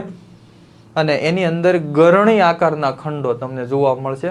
અને દરેક ખંડ છે એમાં મુખિકા આવેલી હોય. હવે આપણને પ્રશ્ન થાય કે ભાઈ આ મુખિકા એટલે શું? જો હૃદય ગરણી આકારના ખંડમાં વિભાજિત છે. બંને બાજુએ મુખિકા આવેલી હોય. અહીંયા ધ્યાન આપજો. આ એનું હૃદયનું આ ખંડ છે તો એ નીચેના ભાગે પાછું અહીંયા આ રીતે આમ ખુલતું હોય. તો આ ભાગને આપણે નામ આપ્યું છે મુખિકા તરીકે ઓળખીએ છીએ. એટલે આ આખા એના હૃદયના ખંડો લાંબી પાતળી નળી જેવી મધ્ય પૃષ્ઠ બાજુએ આવેલું ભાગ છે. અહીંયા તમને દરેક ખંડ જ્યાં પૂરો થાય, નવો ખંડ શરૂ થાય ત્યાં મુખિકા આવેલી હશે. અને બંને બાજુએ આ રીતના પક્ષમલ સ્નાયુઓ છે એ તમને જોવા મળે છે જે બંને બાજુએ હૃદયના ખંડો સાથે જોડાણેલા જોવા મળશે. એટલે આવી આ રીતની રચના આપણને છે એ વંદાની અંદર હૃદયમાં જોવા મળે છે. અને મુખિકામાંથી રુધિર છે એ વંદાની અંદર બહાર આવે. જો રુધિર છે એ મહાકોટરમાંથી હૃદયમાં મુખિકા દ્વારા પ્રવેશે, દબાણ સહિત મહાકોટરમાં પાછું બહાર આવે છે. એટલે શરીરના ખાલી ભાગમાં રુધિર બહાર આવે, મુખિકા દ્વારા પાછું અંદર જાય, પાછું બહાર આવે. એટલે શરીરની અંદર આપણે એવું કીધું કે ભાઈ હિમોલિમ્ફ રુધિરમાં એના અંગો છે એ તરતા હોય છે, કારણ કે રુધિર છે એ બંધ રીતે વહન પામતું નથી. હૃદય ટોટલ કેટલા ખંડનું બનેલું છે? 13, જેમાં 3 ખંડ છે એ ઉરસમાં અને 10 ખંડ ઉદરમાં. એટલે ઉરસના જેટલા ખંડ, ઉદરના જેટલા ખંડ છે એટલા હૃદયના ખંડો છે. ઉરસમાં આપણે વાત કરી હતી અગ્ર ઉરસ, મધ્ય પૂર્વ ઉરસ, મધ્ય ઉરસ, પશ્ચિમ ઉરસ, અને ઉદરના 10. તો જેટલા ખંડ છે દરેકમાં હૃદય આખું વિભાજિત થયેલું છે અને 13 ખંડોનું બનેલું આપણને જોવા મળે છે. એટલે આ આખી અહીંયા તમને આપ્યું છે રુધિરાભિસરણ તંત્ર અને હૃદયની રચના. અહીંયા પણ તમને આપ્યું દેખાડ્યું છે કે આ એનો ખાલી ભાગ છે. આ ઉપરના ભાગે આ રીતનો ભાગ, જો આ રીતની રચના હોય કે આ એક હૃદયનું ખંડ છે, તો અહીંયાથી પાછું બીજું ખંડ છે એ આ રીતનું આમ ચાલુ થતું હોય. એટલે આ ભાગ જે પડે એને મુખિકા કહેવાય. અહીંયાથી રુધિર છે એ અંદર દાખલ થતું હોય. ઓકે, એટલે આ રીતના ખંડો આપણને એની અંદર છે એ જોવા મળશે. હવે એના પછી આપણે ચર્ચા કરવાના છીએ વંદામાં શ્વસન તંત્રની. આટલા સુધી ક્લિયર છે બધાને? વંદામાં આપણે પાચન તંત્રની ચર્ચા કરી, રુધિર પરિવહન તંત્ર એટલે હૃદયની રચના કેવી છે એની ચર્ચા કરી, વંદામાં શ્વસન કઈ રીતે થાય એની પણ આપણે હવે ચર્ચા કરવાના છીએ શ્વસન તંત્રની. એટલે હવે આપણે જોવાના છીએ રેસ્પિરેટરી સિસ્ટમ ઇન કોક્રોચ, વંદામાં શ્વસન તંત્ર. ઓકે, ચાલો આગળ વધીએ. વંદાની અંદર શ્વસન તંત્ર. શ્વસન તંત્રની અંદર પણ આપણે અહીંયા ચર્ચા કરશું કે વંદાનું, જો આ બધા તંત્ર ખાસ અગત્યમાં એક તો પાચન તંત્ર આવી જશે, એનું પ્રજનન તંત્ર છે ને વંદાનું એ મોસ્ટ આઈએમપી છે. એટલે એમાં આપણે ખાસ ધ્યાન રાખવાનું છે પ્રજનન તંત્રમાં, કારણ કે એમાંથી ઘણા બધા ક્વેશ્ચન છે એ નીટની અંદર પણ પૂછાતા હોય છે. પાચન તંત્રમાં એનો જે પાચન માર્ગ છે એ આપણે તમને સેપરેટ લખીને આપી દીધો છે કે અગ્રાંત્ર, મધ્યાંત્ર હોય કે પશ્ચાંત્ર હોય, કેટલા ભાગો આવશે. શ્વસન તંત્રમાં શ્વાસ નલિકાનું જાળું આવેલું છે અને શ્વાસ નળી છે એ 10 જોડ નાના છિદ્ર દ્વારા શરીરની બહાર ખુલે, જેને શ્વસન છિદ્ર કહેવાય. નાના નાના છિદ્ર દ્વારા એ શરીરની બહાર બે બાજુ, આ સમજી લો વંદો છે તો એની બે બાજુએ અહીંયાથી આ રીતના છિદ્રો નીકળતા હોય જે શરીરની બહાર ખુલતા હોય, જેને આપણે શ્વસન છિદ્રો કહેવાય. શરીરની પાછળ બાજુએ, પાછળ એટલે બે સાઈડની બાજુએ તમને શ્વસન છિદ્રો આવેલા જોવા મળશે.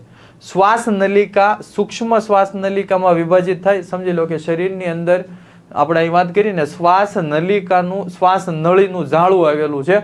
એટલે પેલા શ્વાસ નલિકા આવેલી હોય એ અંદર જઈ અને સૂક્ષ્મ શ્વાસ નલિકામાં ફેરવાય. આ શ્વાસ નલિકા છે એ ઓક્સિજન છે એ શરીરના વિવિધ અંગો સુધી પહોંચાડે. એટલે શરીરની અંદર બધા નાના નાના ભાગો સુધી આ શ્વાસ નલિકાઓ છે આખા જ શરીરમાં ફેલાયેલી હોય, બધાને ઓક્સિજન છે પહોંચાડવાનું કામ કરશે.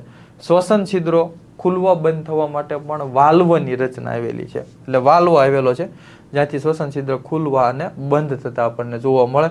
અને સૂક્ષ્મ શ્વાસ વાહિકા, આનું કામ છે વાયુઓની. આપણે છેલ્લામાં છેલ્લો ભાગ શ્વાસ નલિકાથી લઈને સૂક્ષ્મ શ્વાસ વાહિકા, શ્વાસ નળી, શ્વાસ નલિકા અને શ્વાસ વાહિકા છેલ્લામાં છેલ્લો ભાગ છે કે જ્યાં વાત વિનિમય એટલે વાયુઓની આપલે થાય. શરીરમાંથી વધારાના વાયુઓને ખેંચી અને બહાર ફેંકી દેશે અને બહારથી ઓક્સિજન છે એ શરીરમાં આવશે.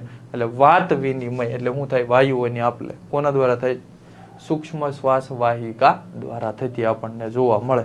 એટલે 3 ભાગ આવી ગયા. જો શ્વાસ નળી કેટલા જોડ? 10 જોડ નાના છિદ્ર, એમાંથી શ્વસન નલિકા, એમાંથી સૂક્ષ્મ શ્વસન નલિકા અને છેલ્લે આવી ગયું સૂક્ષ્મ શ્વાસ વાહિકા. એટલા ભાગો આપણને એની અંદર છે એ જોવા મળશે. એટલે એનું ઉત્સર્જન શ્વસન તંત્ર આપણને બહુ શોર્ટમાં આપ્યું છે. એટલે એમાંથી આપણે આટલી વસ્તુ છે યાદ રાખવાની છે. કેટલી જોડ શ્વસન છિદ્રો આવેલા છે, કઈ રીતે છે એ શ્વસનમાં મદદરૂપ થાય છે, આટલું આપણે એની અંદરથી યાદ રાખવાનું છે. બીજી વસ્તુ વંદાની અંદર આપણે જોવાનું છે ઉત્સર્જન કયા રીતે થાય. કારણ કે ઉત્સર્જન છે એ ઘણા પ્રાણીઓ એમોનિયા ત્યાગી હોય, ઘણા પ્રાણીઓ છે યુરિયા ત્યાગી હોય, ઘણા પ્રાણીઓ છે યુરિક એસિડ ત્યાગી હોય. તો વંદામાં ઉત્સર્જન તંત્ર કઈ સ્વરૂપે થાય છે એની આપણે અહીંયા ચર્ચા કરવાના છીએ. વંદો છે એમાં એક તો આપણને બધાને ખ્યાલ છે, આપણે હમણાં જ અભ્યાસ કર્યો કે ઉત્સર્જન તંત્રનો વંદામાં એક ભાગ છે માલપીધીય નલિકા, જે આપણે જોયું મધ્યાંત્ર અને પશ્ચાંતરના જોડાણ સ્થાને આવેલી પીળા રંગનો ભાગ છે માલપીધીય નલિકા, જે નકામા પદાર્થોના નિકાલમાં એટલે ઉત્સર્જનમાં ભાગ ભજવે છે. બીજી વસ્તુ અહીંયા માલપીધીય નલિકા સિવાયના અમુક ભાગ છે એની આપણે ચર્ચા કરશું. જો વંદો છે એની અંદર પ્રત્યેક નલિકા ગ્રંથિમય તેમજ પક્ષમલ કોષોથી આવરિત હોય છે. પક્ષમલ એટલે પક્ષમો ધરાવતા છે, ગ્રંથિમય અને પક્ષમલ કોષો જોવા મળે. અને વંદાની અંદર ઉત્સર્જનની વાત કરીએ તો યુરિક એસિડના સ્વરૂપમાં, એટલે યુરિક એસિડ ત્યાગી છે. શું કરશે? નાઇટ્રોજન યુક્ત નકામા પદાર્થોને યુરિક એસિડમાં ફેરવશે અને યુરિક એસિડ સ્વરૂપે શરીરની બહાર નિકાલ થાય છે. અને આ નિકાલ અગ્રાંત્ર, મધ્યાંત્ર અને પશ્ચાંત્રમાં પણ કોલોન, મળાશય અને મળદ્વાર દ્વારા નિકાલ થતો આપણને જોવા મળે.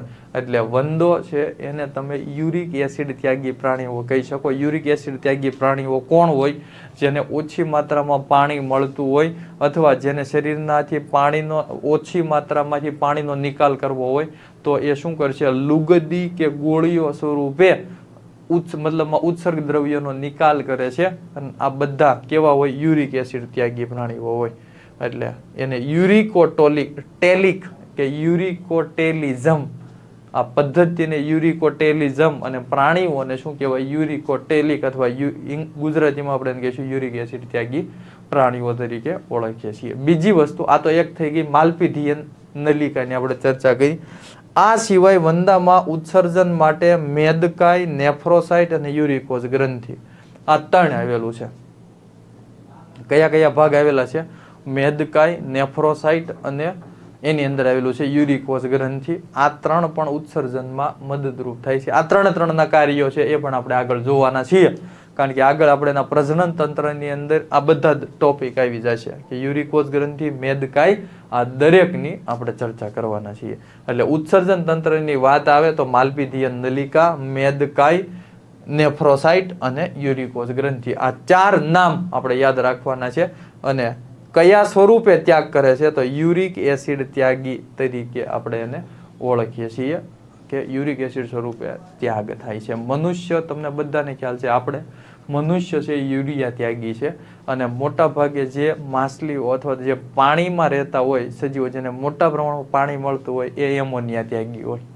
આ 3 વસ્તુઓ જે આગળ આવશે ત્યારે આપણે એની ડિટેલમાં ચર્ચા કરશું ઉત્સર્જન તંત્રવાળા યુનિટમાં. ચાલો, અહીંયા સુધી બધાને ક્લિયર છે. અહીંયા આપણે વંદાની અંદર સૌથી પહેલા પાચન તંત્ર જોયું હતું, એના પછી આપણે રુધિર પરિવહન તંત્રની વાત કરી, શ્વસન તંત્ર છે એ જોયું, ઉત્સર્જન તંત્ર જોયું. હવે આપણે આગળ જોવા જઈ રહ્યા છીએ વંદામાં ચેતાતંત્ર.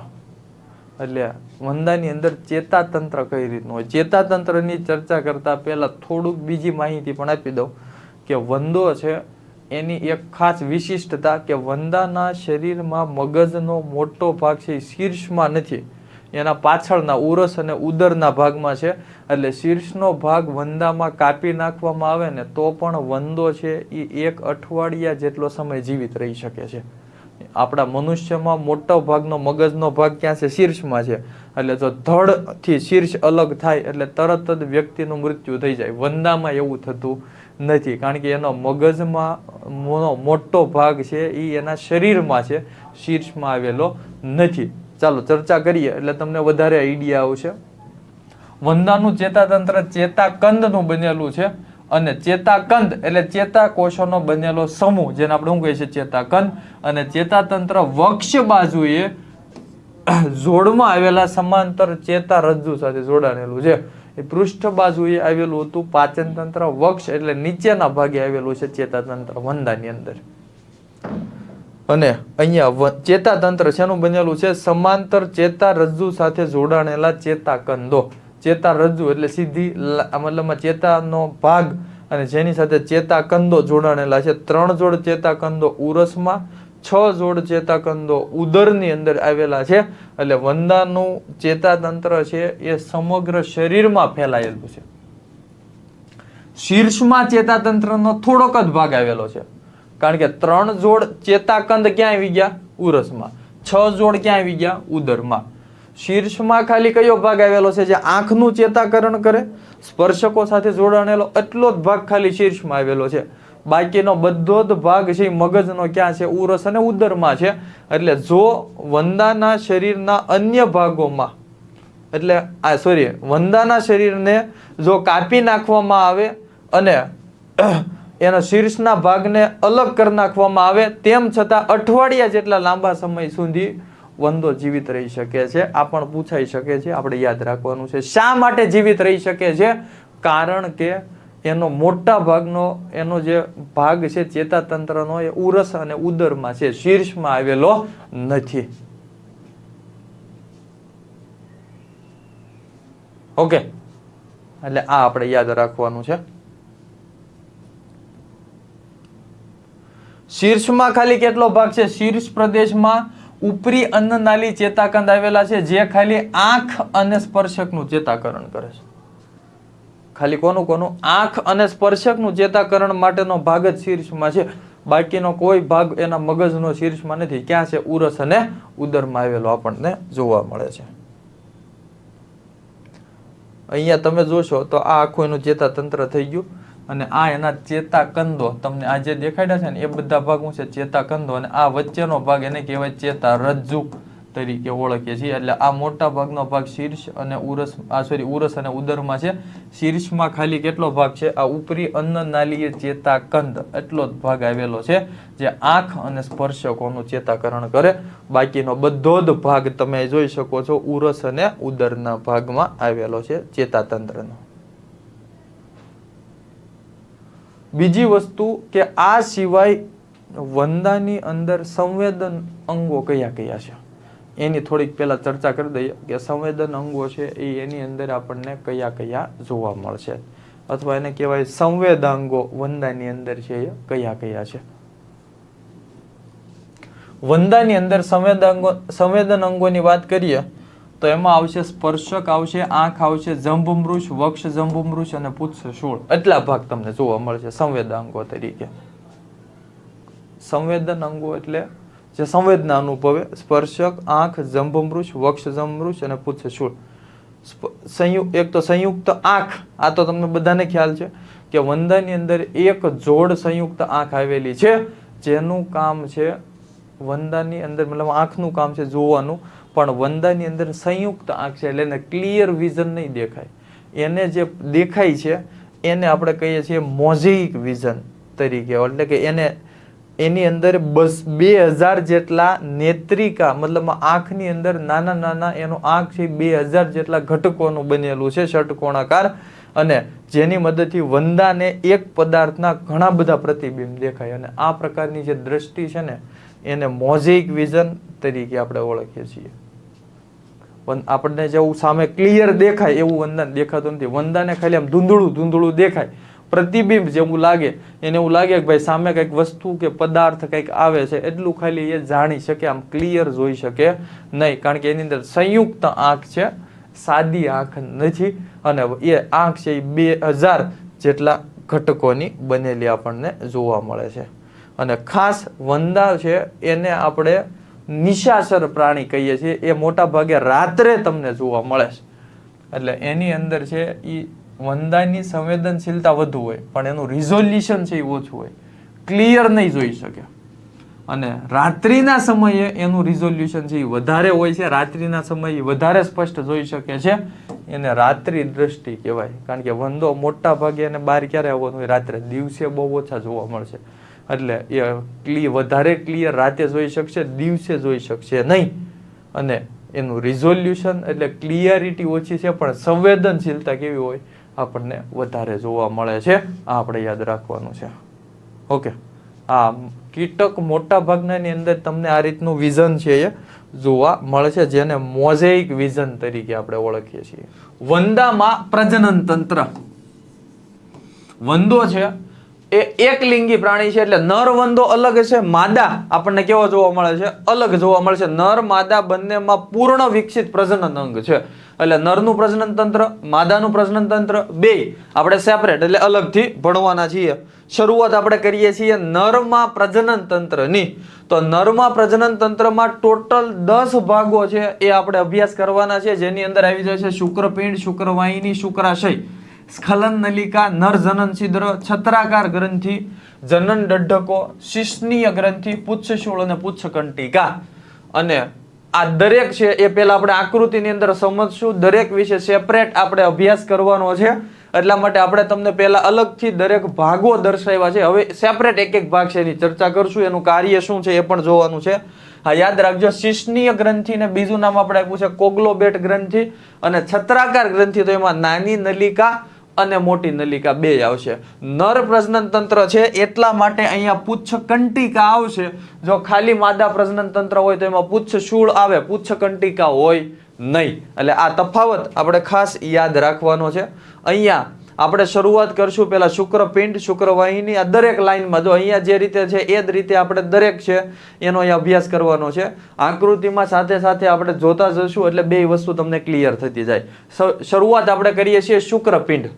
નર પ્રજનન તંત્રમાં એક જોડ શુક્રપિંડ ઉદરના 4 થી 6 ખંડોમાં પાર્શ્વ બાજુએ આવેલા છે, અને જેનું કામ છે શુક્રકોષોનું નિર્માણ કરવાનું. આ અહીંયા આપણે જોઈએ તો આ આખી એની રચના છે પ્રજનન તંત્રની, અને પ્રજનન તંત્ર છે આ ઉદરનો ભાગ છે. ઉદરના 4 થી લઈ અને 6 ખંડમાં પાર્શ્વ બાજુએ એટલે સાઈડની બાજુએ એક જોડ શુક્રપિંડ આવેલા છે, અને આ શુક્રપિંડનું કામ શું છે? શુક્રકોષોનું નિર્માણ કરવાનું કામ કોણ કરે છે? શુક્રપિંડ દ્વારા થતું આપણને જોવા મળે છે. એટલે પહેલી વસ્તુ થઈ ગઈ શુક્રપિંડ. બીજું શુક્રવાહિની. બે બાજુના જે શુક્રપિંડ છે ને એમાંથી એક એક શુક્રવાહિની નીકળે, અને આ શુક્રવાહિની છે એ શુક્રાશય દ્વારા સ્ખલન નલિકામાં ખુલે છે. ક્યાં ખુલે છે? જો આ બે બાજુના શુક્રપિંડ છે એમાંથી શુક્રવાહિની નીકળે છે. આ ભાગ થઈ ગયો શુક્રવાહિની, આ બાજુનો આ પણ આ ભાગ થઈ ગયો શુક્રવાહિની. આ શુક્રવાહિની છે એ સ્ખલન નલિકા દ્વારા, આ ભાગ થઈ ગયો સ્ખલન નલિકા, એટલે સ્ખલન નલિકા દ્વારા ઈશેની અંદર ખુલે છે શુક્રાશય, અથવા તો શુક્રાશય દ્વારા આ શુક્રવાહિની છે એ જશે આની પાછળના ભાગે આવેલું હોય શુક્રાશય, અને શુક્રાશય દ્વારા એ શેમાં ખુલશે? સ્ખલન નલિકામાં ખુલશે. એટલે શુક્રપિંડ એમાંથી શુક્રવાહિની નીકળી, આ શુક્રવાહિની શુક્રાશયમાં ગઈ, અને શુક્રાશયમાંથી સ્ખલન નલિકા દ્વારા એ સીધા જ અહીંયા ખુલશે જનન છિદ્રમાં. એટલે અહીંયા તમને આવી ગયું, જો શુક્રવાહિની શુક્રપિંડમાંથી નીકળે, શુક્રાશયમાં જાય, ત્યાંથી સ્ખલન નલિકામાં ખુલે. આ સ્ખલન નલિકા છે એ નર જનન છિદ્રમાં ખુલે. એટલે આખો પાથવે ક્લિયર કરતા જજો. શુક્રપિંડ, શુક્રવાહિની, શુક્રાશય, ગ્રંથિ, સ્ખલન નલિકા અને નર જનન છિદ્રમાં આ શુક્રકોષો છે એ પહોંચે છે. અને નર જનન છિદ્ર ક્યાં આવેલું છે આપણને ખબર છે? મળદ્વારની વક્ષ બાજુએ. મળદ્વાર છે એ ઉપરની પૃષ્ઠ બાજુએ હોય, વક્ષ બાજુ એટલે નીચેના ભાગે શું આવેલું છે? નર જનન છિદ્ર. બીજી વસ્તુ ખાસ આપણે જોવાનું છે છત્રાકાર ગ્રંથિ.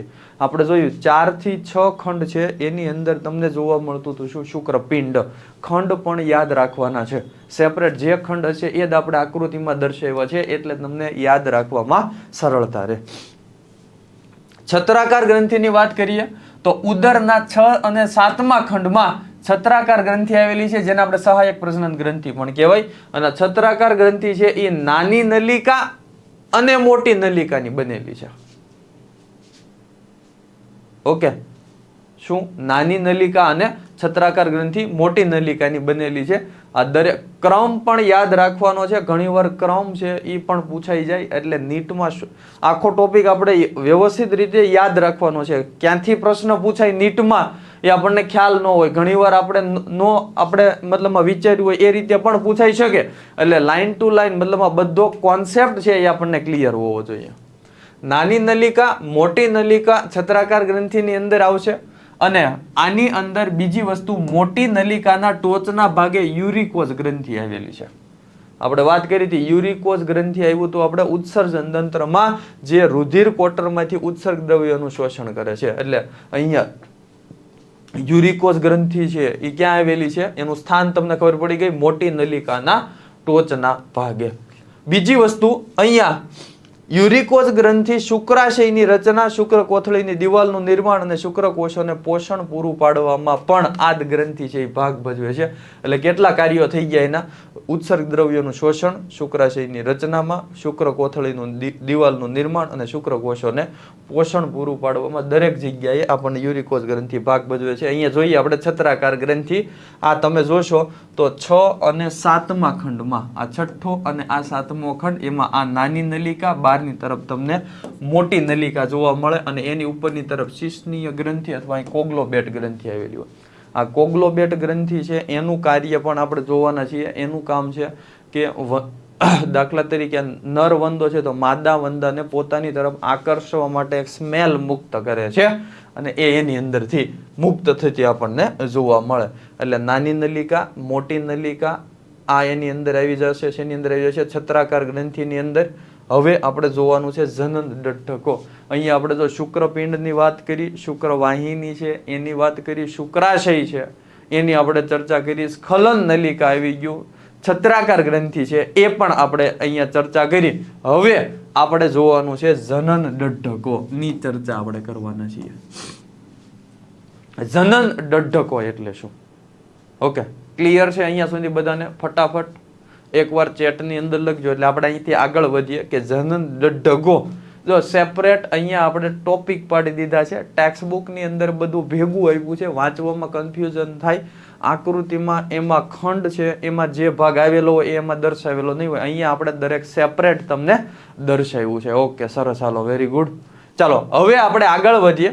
જનન ડઢકો નર જનન છિદ્રની ફરતે આવેલી કાઇટિન યુક્ત અસમિતિ રચના છે જેને જનન ડઢકો કહેવાય.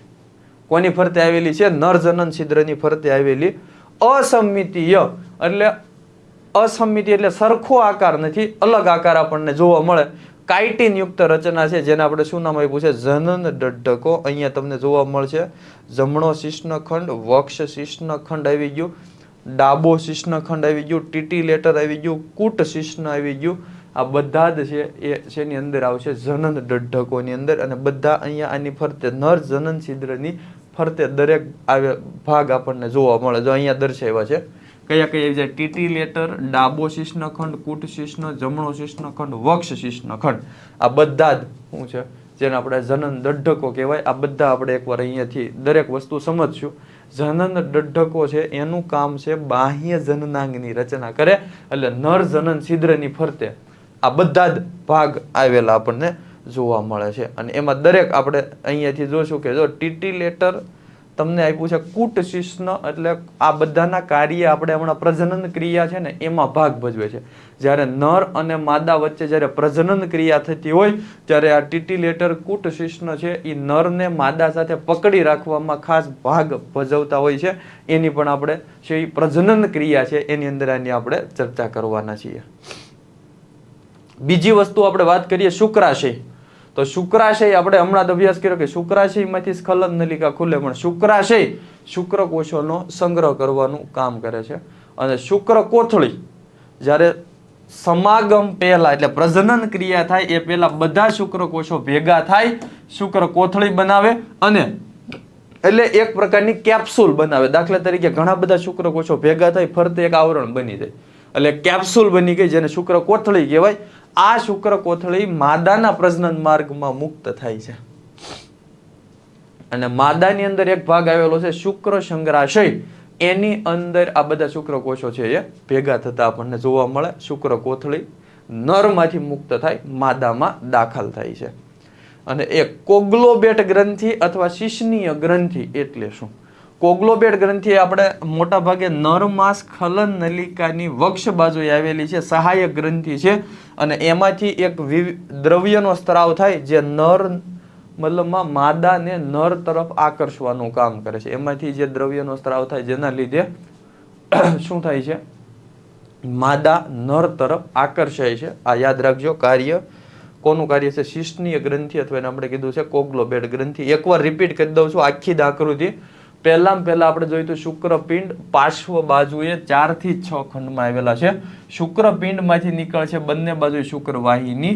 જે શુક્રાશય ગ્રંથિ આની પાછળ આવેલી છે એના દ્વારા સ્ખલન નલિકા દ્વારા નર જનન છિદ્રમાં ખુલે છે અને નર જનન છિદ્ર છે એ શરીરની બહાર ખુલતું આપણને જોવા મળે છે. બીજી વસ્તુ, એક એની અંદર આવેલી છે શિશ્ની ગ્રંથિ અથવા કોગ્લોબેટ ગ્રંથિ, જેનું કામ છે માદાને નર તરફ આકર્ષવાનું.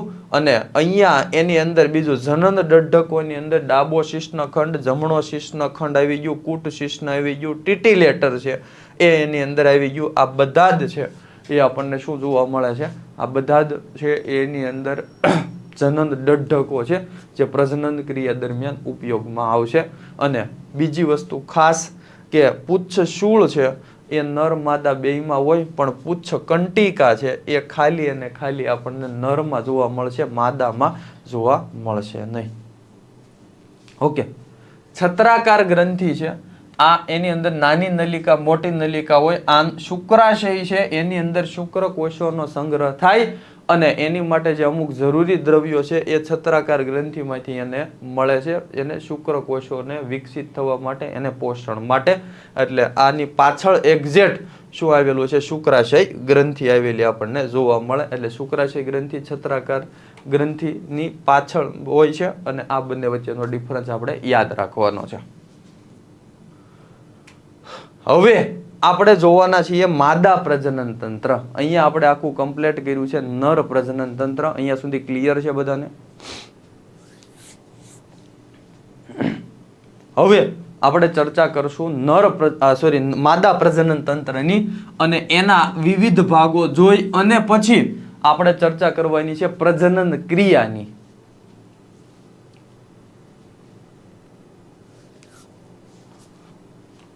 ઓકે, માદા પ્રજનન તંત્રની વાત કરીએ તો એમાં અંડપિંડ, અંડવાહિની, સામાન્ય અંડવાહિની, ગુંદર ગ્રંથિ, જનનખંડ, શુક્ર સંગ્રાશય અને જનન દઢકો અને સેટ ગ્રંથિ, એટલા ભાગો આવેલા છે.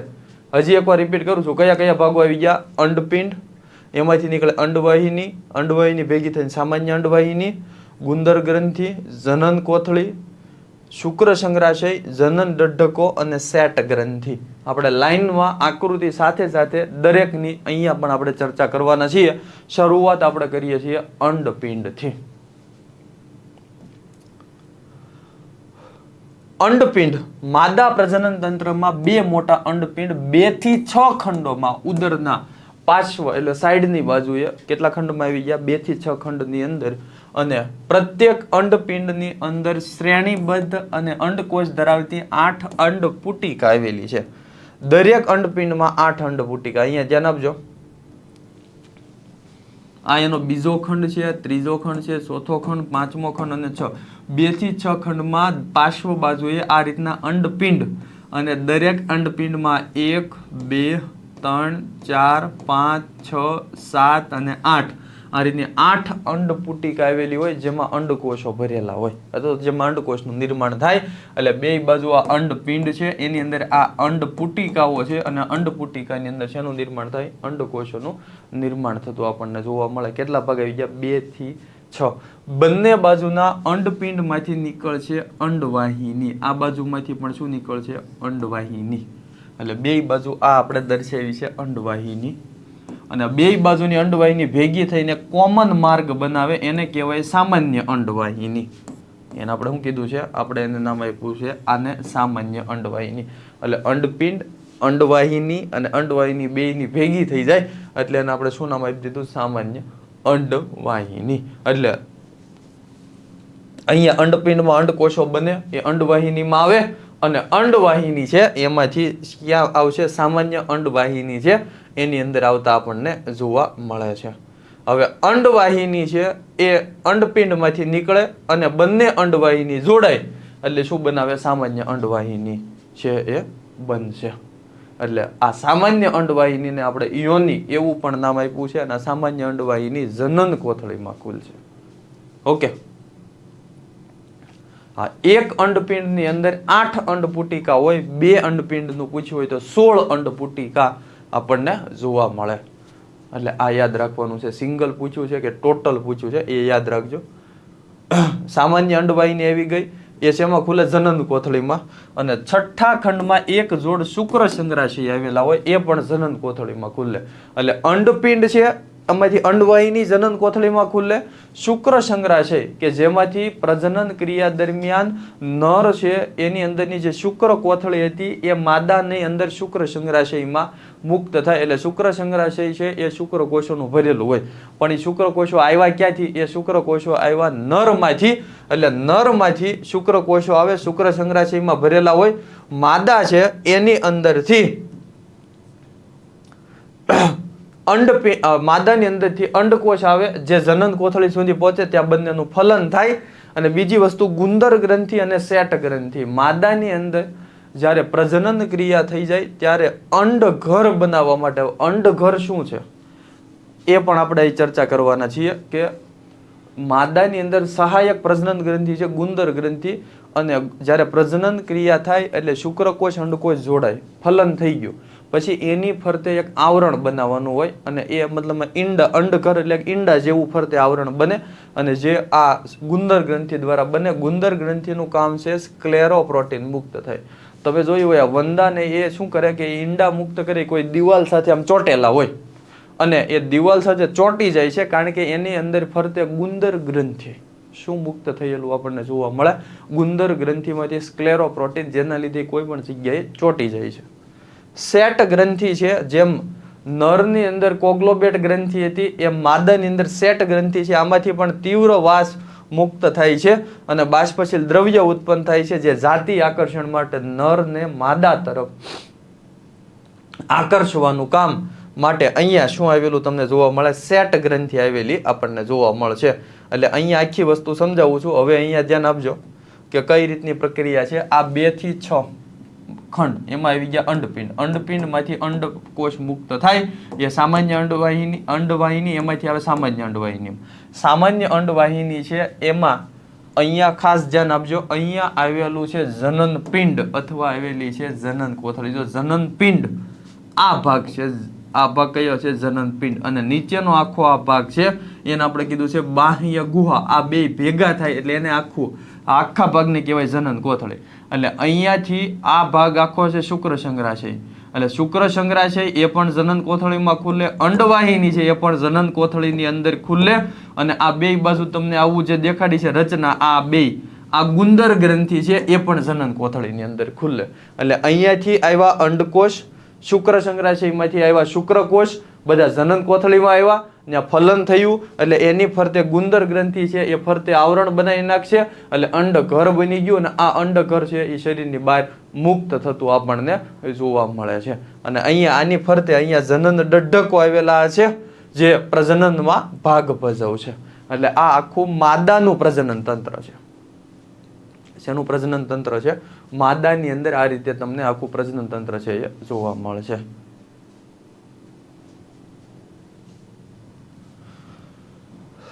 જનન ખંડ, આ ભાગ છે જનન ખંડ અને નીચેનો ભાગ છે ગુહા. પણ બેયને ભેગા તમારે શું કહેવાનું છે? જનન કોથળી. એટલે આપણે યાદ રાખવાનું છે જનન કોથળી, આપણે યાદ રાખવાનું છે. ઓકે, હવે અહીંયા આપણે આખી પ્રજનન ક્રિયા જોવાના છીએ. અહીંયા સુધી ક્લિયર છે બધાને? અહીંયા આપણે નર પ્રજનન તંત્ર અને માદા પ્રજનન તંત્રની ચર્ચા કરી છે. હવે આ નર માદા પ્રજનન તંત્ર ઉપરથી આપણે આખી પ્રજનન ક્રિયાની ચર્ચા કરવાના છીએ, જેમાં દરેક ભાગ છે એનો શું ઉપયોગ આવે ને એ બધું આની અંદર હમણાં આવી જશે. એટલે ઘણી બધી વસ્તુ તમને ઉપર નહીં ક્લિયર થઈ હોય એ બધી અહીંયા હમણાં આ પ્રજનન ક્રિયાની અંદર ક્લિયર થઈ જશે. આને થોડુંક આપણે ડિટેલમાં લીધું છે ટેક્સ્ટ બુક કરતા તે, એટલે તમને ખ્યાલ આવે કે કઈ રીતની પ્રજનન ક્રિયા છે એ આપણને એની અંદર જોવા મળે છે. આપણે અહીંયા વાત કરીએ તો પ્રજનન ઋતુ છે માર્ચ થી સપ્ટેમ્બર. વંદાની અંદર વાત કરીએ તો પ્રજનન ઋતુ ક્યાંથી ક્યાં સુધી છે? માર્ચ થી લઈને સપ્ટેમ્બર એની પ્રજનન ઋતુ છે. નર છે, નર સેટને તેના સ્પર્શકો દ્વારા ગ્રહણ કરે છે. સેટ એટલે માદાની સેટ ગ્રંથિમાંથી જે તીવ્ર વાસ છે એ મુક્ત થાય. આ વાસ છે એ નરની અંદર શું આવેલું છે? સ્પર્શકો. એના દ્વારા આ સ્પર્શકોનું કામ તમને ખ્યાલ છે કે પર્યાવરણ છે એને ચકાસવાનું. એટલે એને ખ્યાલ આવી જશે કે ક્યાંથી આવી સ્મેલ આવે છે એટલે એ ગ્રહણ કરે. અને નર વંદો છે એ જનન છિદ્રને હૂકની મદદથી ખોલે છે. નર વંદાની અંદર છે એ જનન છિદ્ર શેના મદદથી ખુલે છે? હૂકની મદદથી. અને નર તેના સંપૂર્ણ જનન દઢકોને માદાની જનન કોથળીમાં દાખલ કરે છે. માદાની અંદર જે નીચેના ભાગે આવેલી જનન કોથળી, નરની અંદર નીચેના ભાગે આવેલા જનન દઢકો, આ જનન દઢકો છે એ માદાના જનન કોથળીની અંદર દાખલ થાય અને વધુ પકડ માટે માદા જનન છિદ્રમાં કૂટશિશ્ન દાખલ કરે. આપણે વાત કરી હતી કૂટશિશ્ન અને ટીટી લેટર, એનું કામ છે વધારે પકડ માટે એ કૂટશિશ્ન દાખલ કરે. આ અવસ્થામાં નર જનન છિદ્ર માદાના શુક્ર સંગ્રહાશયમાં ખુલે.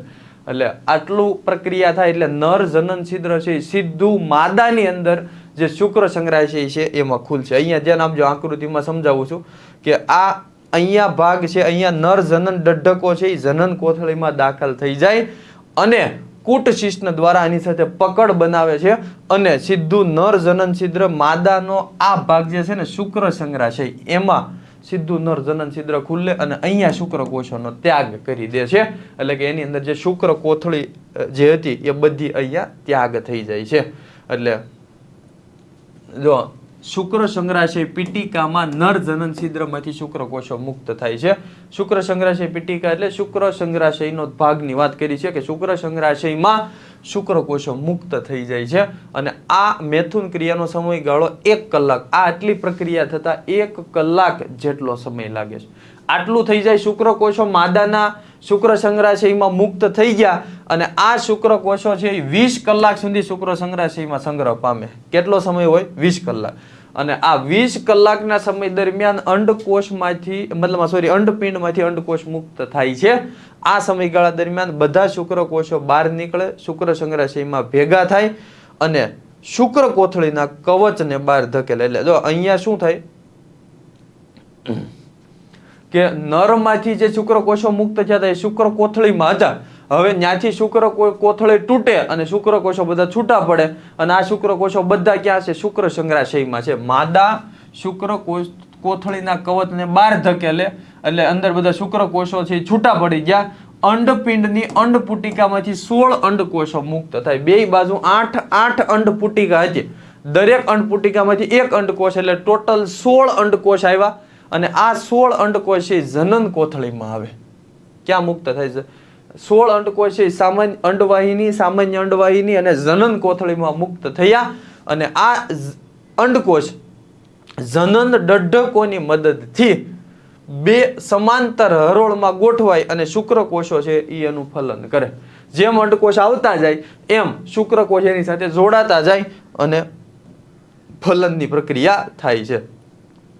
જેવી ફલનની પ્રક્રિયા થઈ જાય એટલે તરત જ ગુંદર ગ્રંથિમાંથી દૂધ જેવો પદાર્થ, જેને આપણે કીધું હતું સ્ક્લેરોપ્રોટીન, અથવા એ જો બે વસ્તુ છે, ડાબી ગુંદર ગ્રંથિ છે એમાંથી સ્ક્લેરોપ્રોટીન મુક્ત થાય, જમણી ગુંદર ગ્રંથિમાંથી ડાયહાઇડ્રોક્સી ફિનોલ મુક્ત થાય. આ બંને ભેગા થઈ અને સ્ક્લેરોપ્રોટીન, થોડુંક કન્ફ્યુઝન અહીંયા ધ્યાન આપજો કે બનાવે છે સ્ક્લેરોપ્રોટીન પણ ડાયહાઇડ્રોક્સી ફિનોલ અને દૂધ જેવો પ્રોટીન, આ બે એક ગ્રંથિમાંથી દૂધ જેવું પ્રોટીન મુક્ત થાય, એક ગુંદર ગ્રંથિમાંથી ડાયહાઇડ્રોક્સી ફિનોલ મુક્ત થાય, બે ભેગા થઈ સ્ક્લેરોપ્રોટીન બનાવ્યું. અને આ સ્ક્લેરોપ્રોટીન એટલે શું છે? ઈંડા ફરતેનું આવરણ. સમજી લો કે આ રીતનું એની અંદર આ રીતનું આખું આમ ઈંડા જેવું આવું આવરણ બનાવે. આને અંડઘર કહેવાય. આ રીતનું આવરણ હોય જેની અંદર અહીંયા શુક્રકોષ અંડકોષ આ રીતે આમ જોડાણેલા તમને જોવા મળે. એટલે આખું આ જે ફરતેનું જે આવરણ છે ને એ સ્ક્લેરોપ્રોટીન બનેલું છે, જેને આ આખો આ રીતની રચના હોય એને અંડઘર કહેવાય. અને આ ભાગ એવો હોય કે જે દિવાલ સાથે ચોંટી જાય. એટલે અંડઘર છે એ રાતાશ પડતા બદામી રંગની એક પ્રકારની કેપ્સ્યુલ છે જેની 8 mm જેટલી લંબાઈ હોય અને આ અંડઘર બનવાનો સમયગાળો 24 કલાકનો છે. અને જ્યારે અંડઘરમાં જો અંડઘરને તિરાડ, આપણા દાખલા તરીકે તમે જોયું ઘરની અંદર જ્યાં તિરાડ પડેલી હોય નાની નાની દિવાલોમાં, એવી જગ્યાએ જઈ અને એ આ અંડઘરને મૂકી દે વંદાઓ. જ્યાં તિરાડો હોય, વધારે ભેજયુક્ત ખોરાકની નજીકની જગ્યામાં છોડી દેવામાં આવે અથવા ચોંટાડી દેવામાં આવે અને અંડઘર છે એને એક છેડો, મતલબમાં એનું અંડઘર છે એ આખું આમ બંધ થઈ જાય. આખું કેવું હોય? અહીંયા શું કીધું છે? અંડઘરનો એક છેડો કરવત જેવા આકારનો હોય. મેં હમણાં દોરીને તમને બતાવ્યું તો આ રીતનો આ એક છેડો છે એ આ રીતનો કરવત જેવા આકારનો હોય જ્યાંથી આખો ભાગ બંધ થઈ જાય. અને એક માદા છે ને એ 9 થી 10 અંડઘર બનાવે આવા. અને એક અંડઘરની અંદર 14 થી 16 ઈંડા હોય. આ યાદ રાખજો ખાસ. અંડઘર એટલે શું એ તમને ખ્યાલ આવી ગયો હોય તો બીજી વસ્તુ આ યાદ રાખવાની છે કે દરેક કેટલા અંડઘર ટોટલ એક ફલન થાય 9 થી 10 અંડઘર અને દરેક અંડઘરમાં 14 થી 16 ઈંડા હોય. આ ઈંડા છે એ મોટા ભાગે અંધારાવાળી જગ્યાએ મૂકે અથવા તિરાડવાળી જે જગ્યા હોય દિવાલમાં એવી જગ્યાએ છે એને મૂકવામાં આવે. અને અમુક સમય એટલે 4 થી 8 અઠવાડિયાનો સમયગાળો હોય. આટલો સમય થશે એટલે એ ઈંડા તૂટે અને એમાંથી કીટ શિશુ બહાર આવે. મતલબમાં પેરીપ્લેનેટા અમેરિકાના આનો જે વિકાસ છે ને એ પ્રત્યક્ષ પ્રકારનો નથી, પરોક્ષ પ્રકારનો છે. પ્રત્યક્ષ એટલે સીધો વિકાસ નથી થતો, સીધો જ સજીવ બનતો નથી. એટલે અહીંયા પેલા કીટ શિશુ છે એ બહાર આવે અને આ અથવા તો કીટ શિશુ બનતા પણ પહેલા ડીંભ બને. આ ડીંભમાં જનનાંગો અને પાંખ ન હોય એટલે ઉડી ન શકતા હોય. ધીમે ધીમે એનો વિકાસ થાય. જેમ વંદો પુખ્ત બનતો જાય એમ પાંખ એની અંદર આવે. કીટ શિશુમાંથી 13 વખત નિર્મોચન થાય. નિર્મોચન એટલે એક વખત શરીર ઉપરની ચામડી નીકળી ગઈ, પાછી નવી આવે, પાછી નીકળી ગઈ, આવું 13 વખત છે એ નિર્મોચનની પ્રક્રિયા થાય. પછી પુખ્ત વંદો બને અને આ સમયગાળો 1 વર્ષનો છે. પુખ્ત વંદો બને એની અંદર ત્યારે એમાં પાંખનું નિર્માણ થશે અને પછી એ ઉડી શકે. એટલે કીટ શિશુ છે એ પુખ્ત પ્રાણી છે એની જેવું જ દેખાય પણ 13 વખત નિર્મોચન થાય ત્યારે પછી પુખ્ત વંદામાં ફેરવાય. એ પહેલાય પુખ્ત વંદામાં ફેરવાતા નથી. ઓકે, આ આખી એની પ્રજનન ક્રિયા છે. આમાં તમને ઘણી બધી વસ્તુ છે એ ક્લિયર થઈ હશે. હજી એકવાર રિપીટ કરી દઉં છું કે નર વંદો માદા વંદા સાથે જોડાય. નર વંદો છે પોતાના જનન દઢકો માદાની જનન કોથળીમાં દાખલ કરે અને નર જનન છિદ્ર સીધું શુક્ર સંગ્રહાશયમાં ખુલે. ત્યાં શુક્ર કોથળી મુક્ત થાય. શુક્ર સંગ્રહાશયમાં શુક્ર કોથળી તૂટે એટલે એમાંથી શુક્ર કોષો મુક્ત થાય. અને જ્યારે અંડપિંડમાંથી બંને અંડપિંડમાંથી 8 એટલે 16 અંડકોષો મુક્ત થાય. આ અંડકોષ છે એ આવે જનન કોથળીમાં. ત્યારે શુક્ર સંગ્રહાશયમાંથી શુક્રકોષો પણ જનન કોથળીમાં આવે. બંને જોડાઈ ફલનની પ્રક્રિયા થાય. જેવી ફલનની પ્રક્રિયા થાય એટલે અહીંયા ગુંદર ગ્રંથિ છે એમાંથી સ્ક્લેરોપ્રોટીન મુક્ત થાય. એની ફરતે જોડાય અને અંડઘર બનાવી નાખે. આ અંડઘર છે એનો એક આકાર કરવત જેવો હોય કે જે કોઈ દિવાલ હોય, તિરાડો હોય ત્યાં ચોંટી જાય. અને આ પ્રક્રિયા આખી કેટલા સમયમાં થાય દરેક વસ્તુ આપણે તમને અહીંયા ડિટેલની અંદર સમજાવી છે. ક્લિયર છે આટલું બધાને? ફટાફટ એકવાર ચેટની અંદર લખી જો તો અહીંયા સુધી બધાને ક્લિયર છે. જો વંદાની ઘણી બધી જાતિઓ આપણને જોવા મળે છે અને ઘણી બધી જાતિઓ છે એ આપણા મતલબમાં રોગકારક તરીકે પણ વર્તે છે. આપણે અહીંયા દરેકની ચર્ચા કરી છે. તો વિદ્યાર્થી મિત્રો, આજનો આ સેશન તમને જો ગમ્યો હોય તો વિડીયોને લાઈક કરી, ચેનલને સબસ્ક્રાઇબ કરી, બેલ આઇકન બટન પર ઓલ નોટિફિકેશન ઓન કરી દેશો જેથી દરેક લેક્ચરની નોટિફિકેશન તમારા સુધી પહોંચતી રહે. વિદ્યાર્થી મિત્રો, આપણી chemistry by Nimesh sir platform પર કેમિસ્ટ્રી, ફિઝિક્સ, મેથ્સ, બાયોલોજી દરેક સબ્જેક્ટ અવેલેબલ છે. આપણે ત્યાં દરેક બેચીસ ઓનલાઈન તથા ઓફલાઈન માધ્યમની અંદર પણ અવેલેબલ છે. જેમાં NEET dropper batch, NEET regular batch, board plus GUJCET batch, special GUJCET batch, NEET crash course, July repeater batch. આમાંથી કોઈ પણ કોર્સની અંદર તમે તમારા સગા સંબંધી અથવા તો તમારા કોઈ સાથી મિત્રો જોડાવા માંગે છે તો કોન્ટેક્ટ કરશો 8866 055 48 ઉપર. ચાલો તો આજના સેશન આપણે અહીંયા એન્ડ કરીએ. મળીએ એક નવા સેશન સાથે. ત્યાં સુધી બાય બાય, આવજો.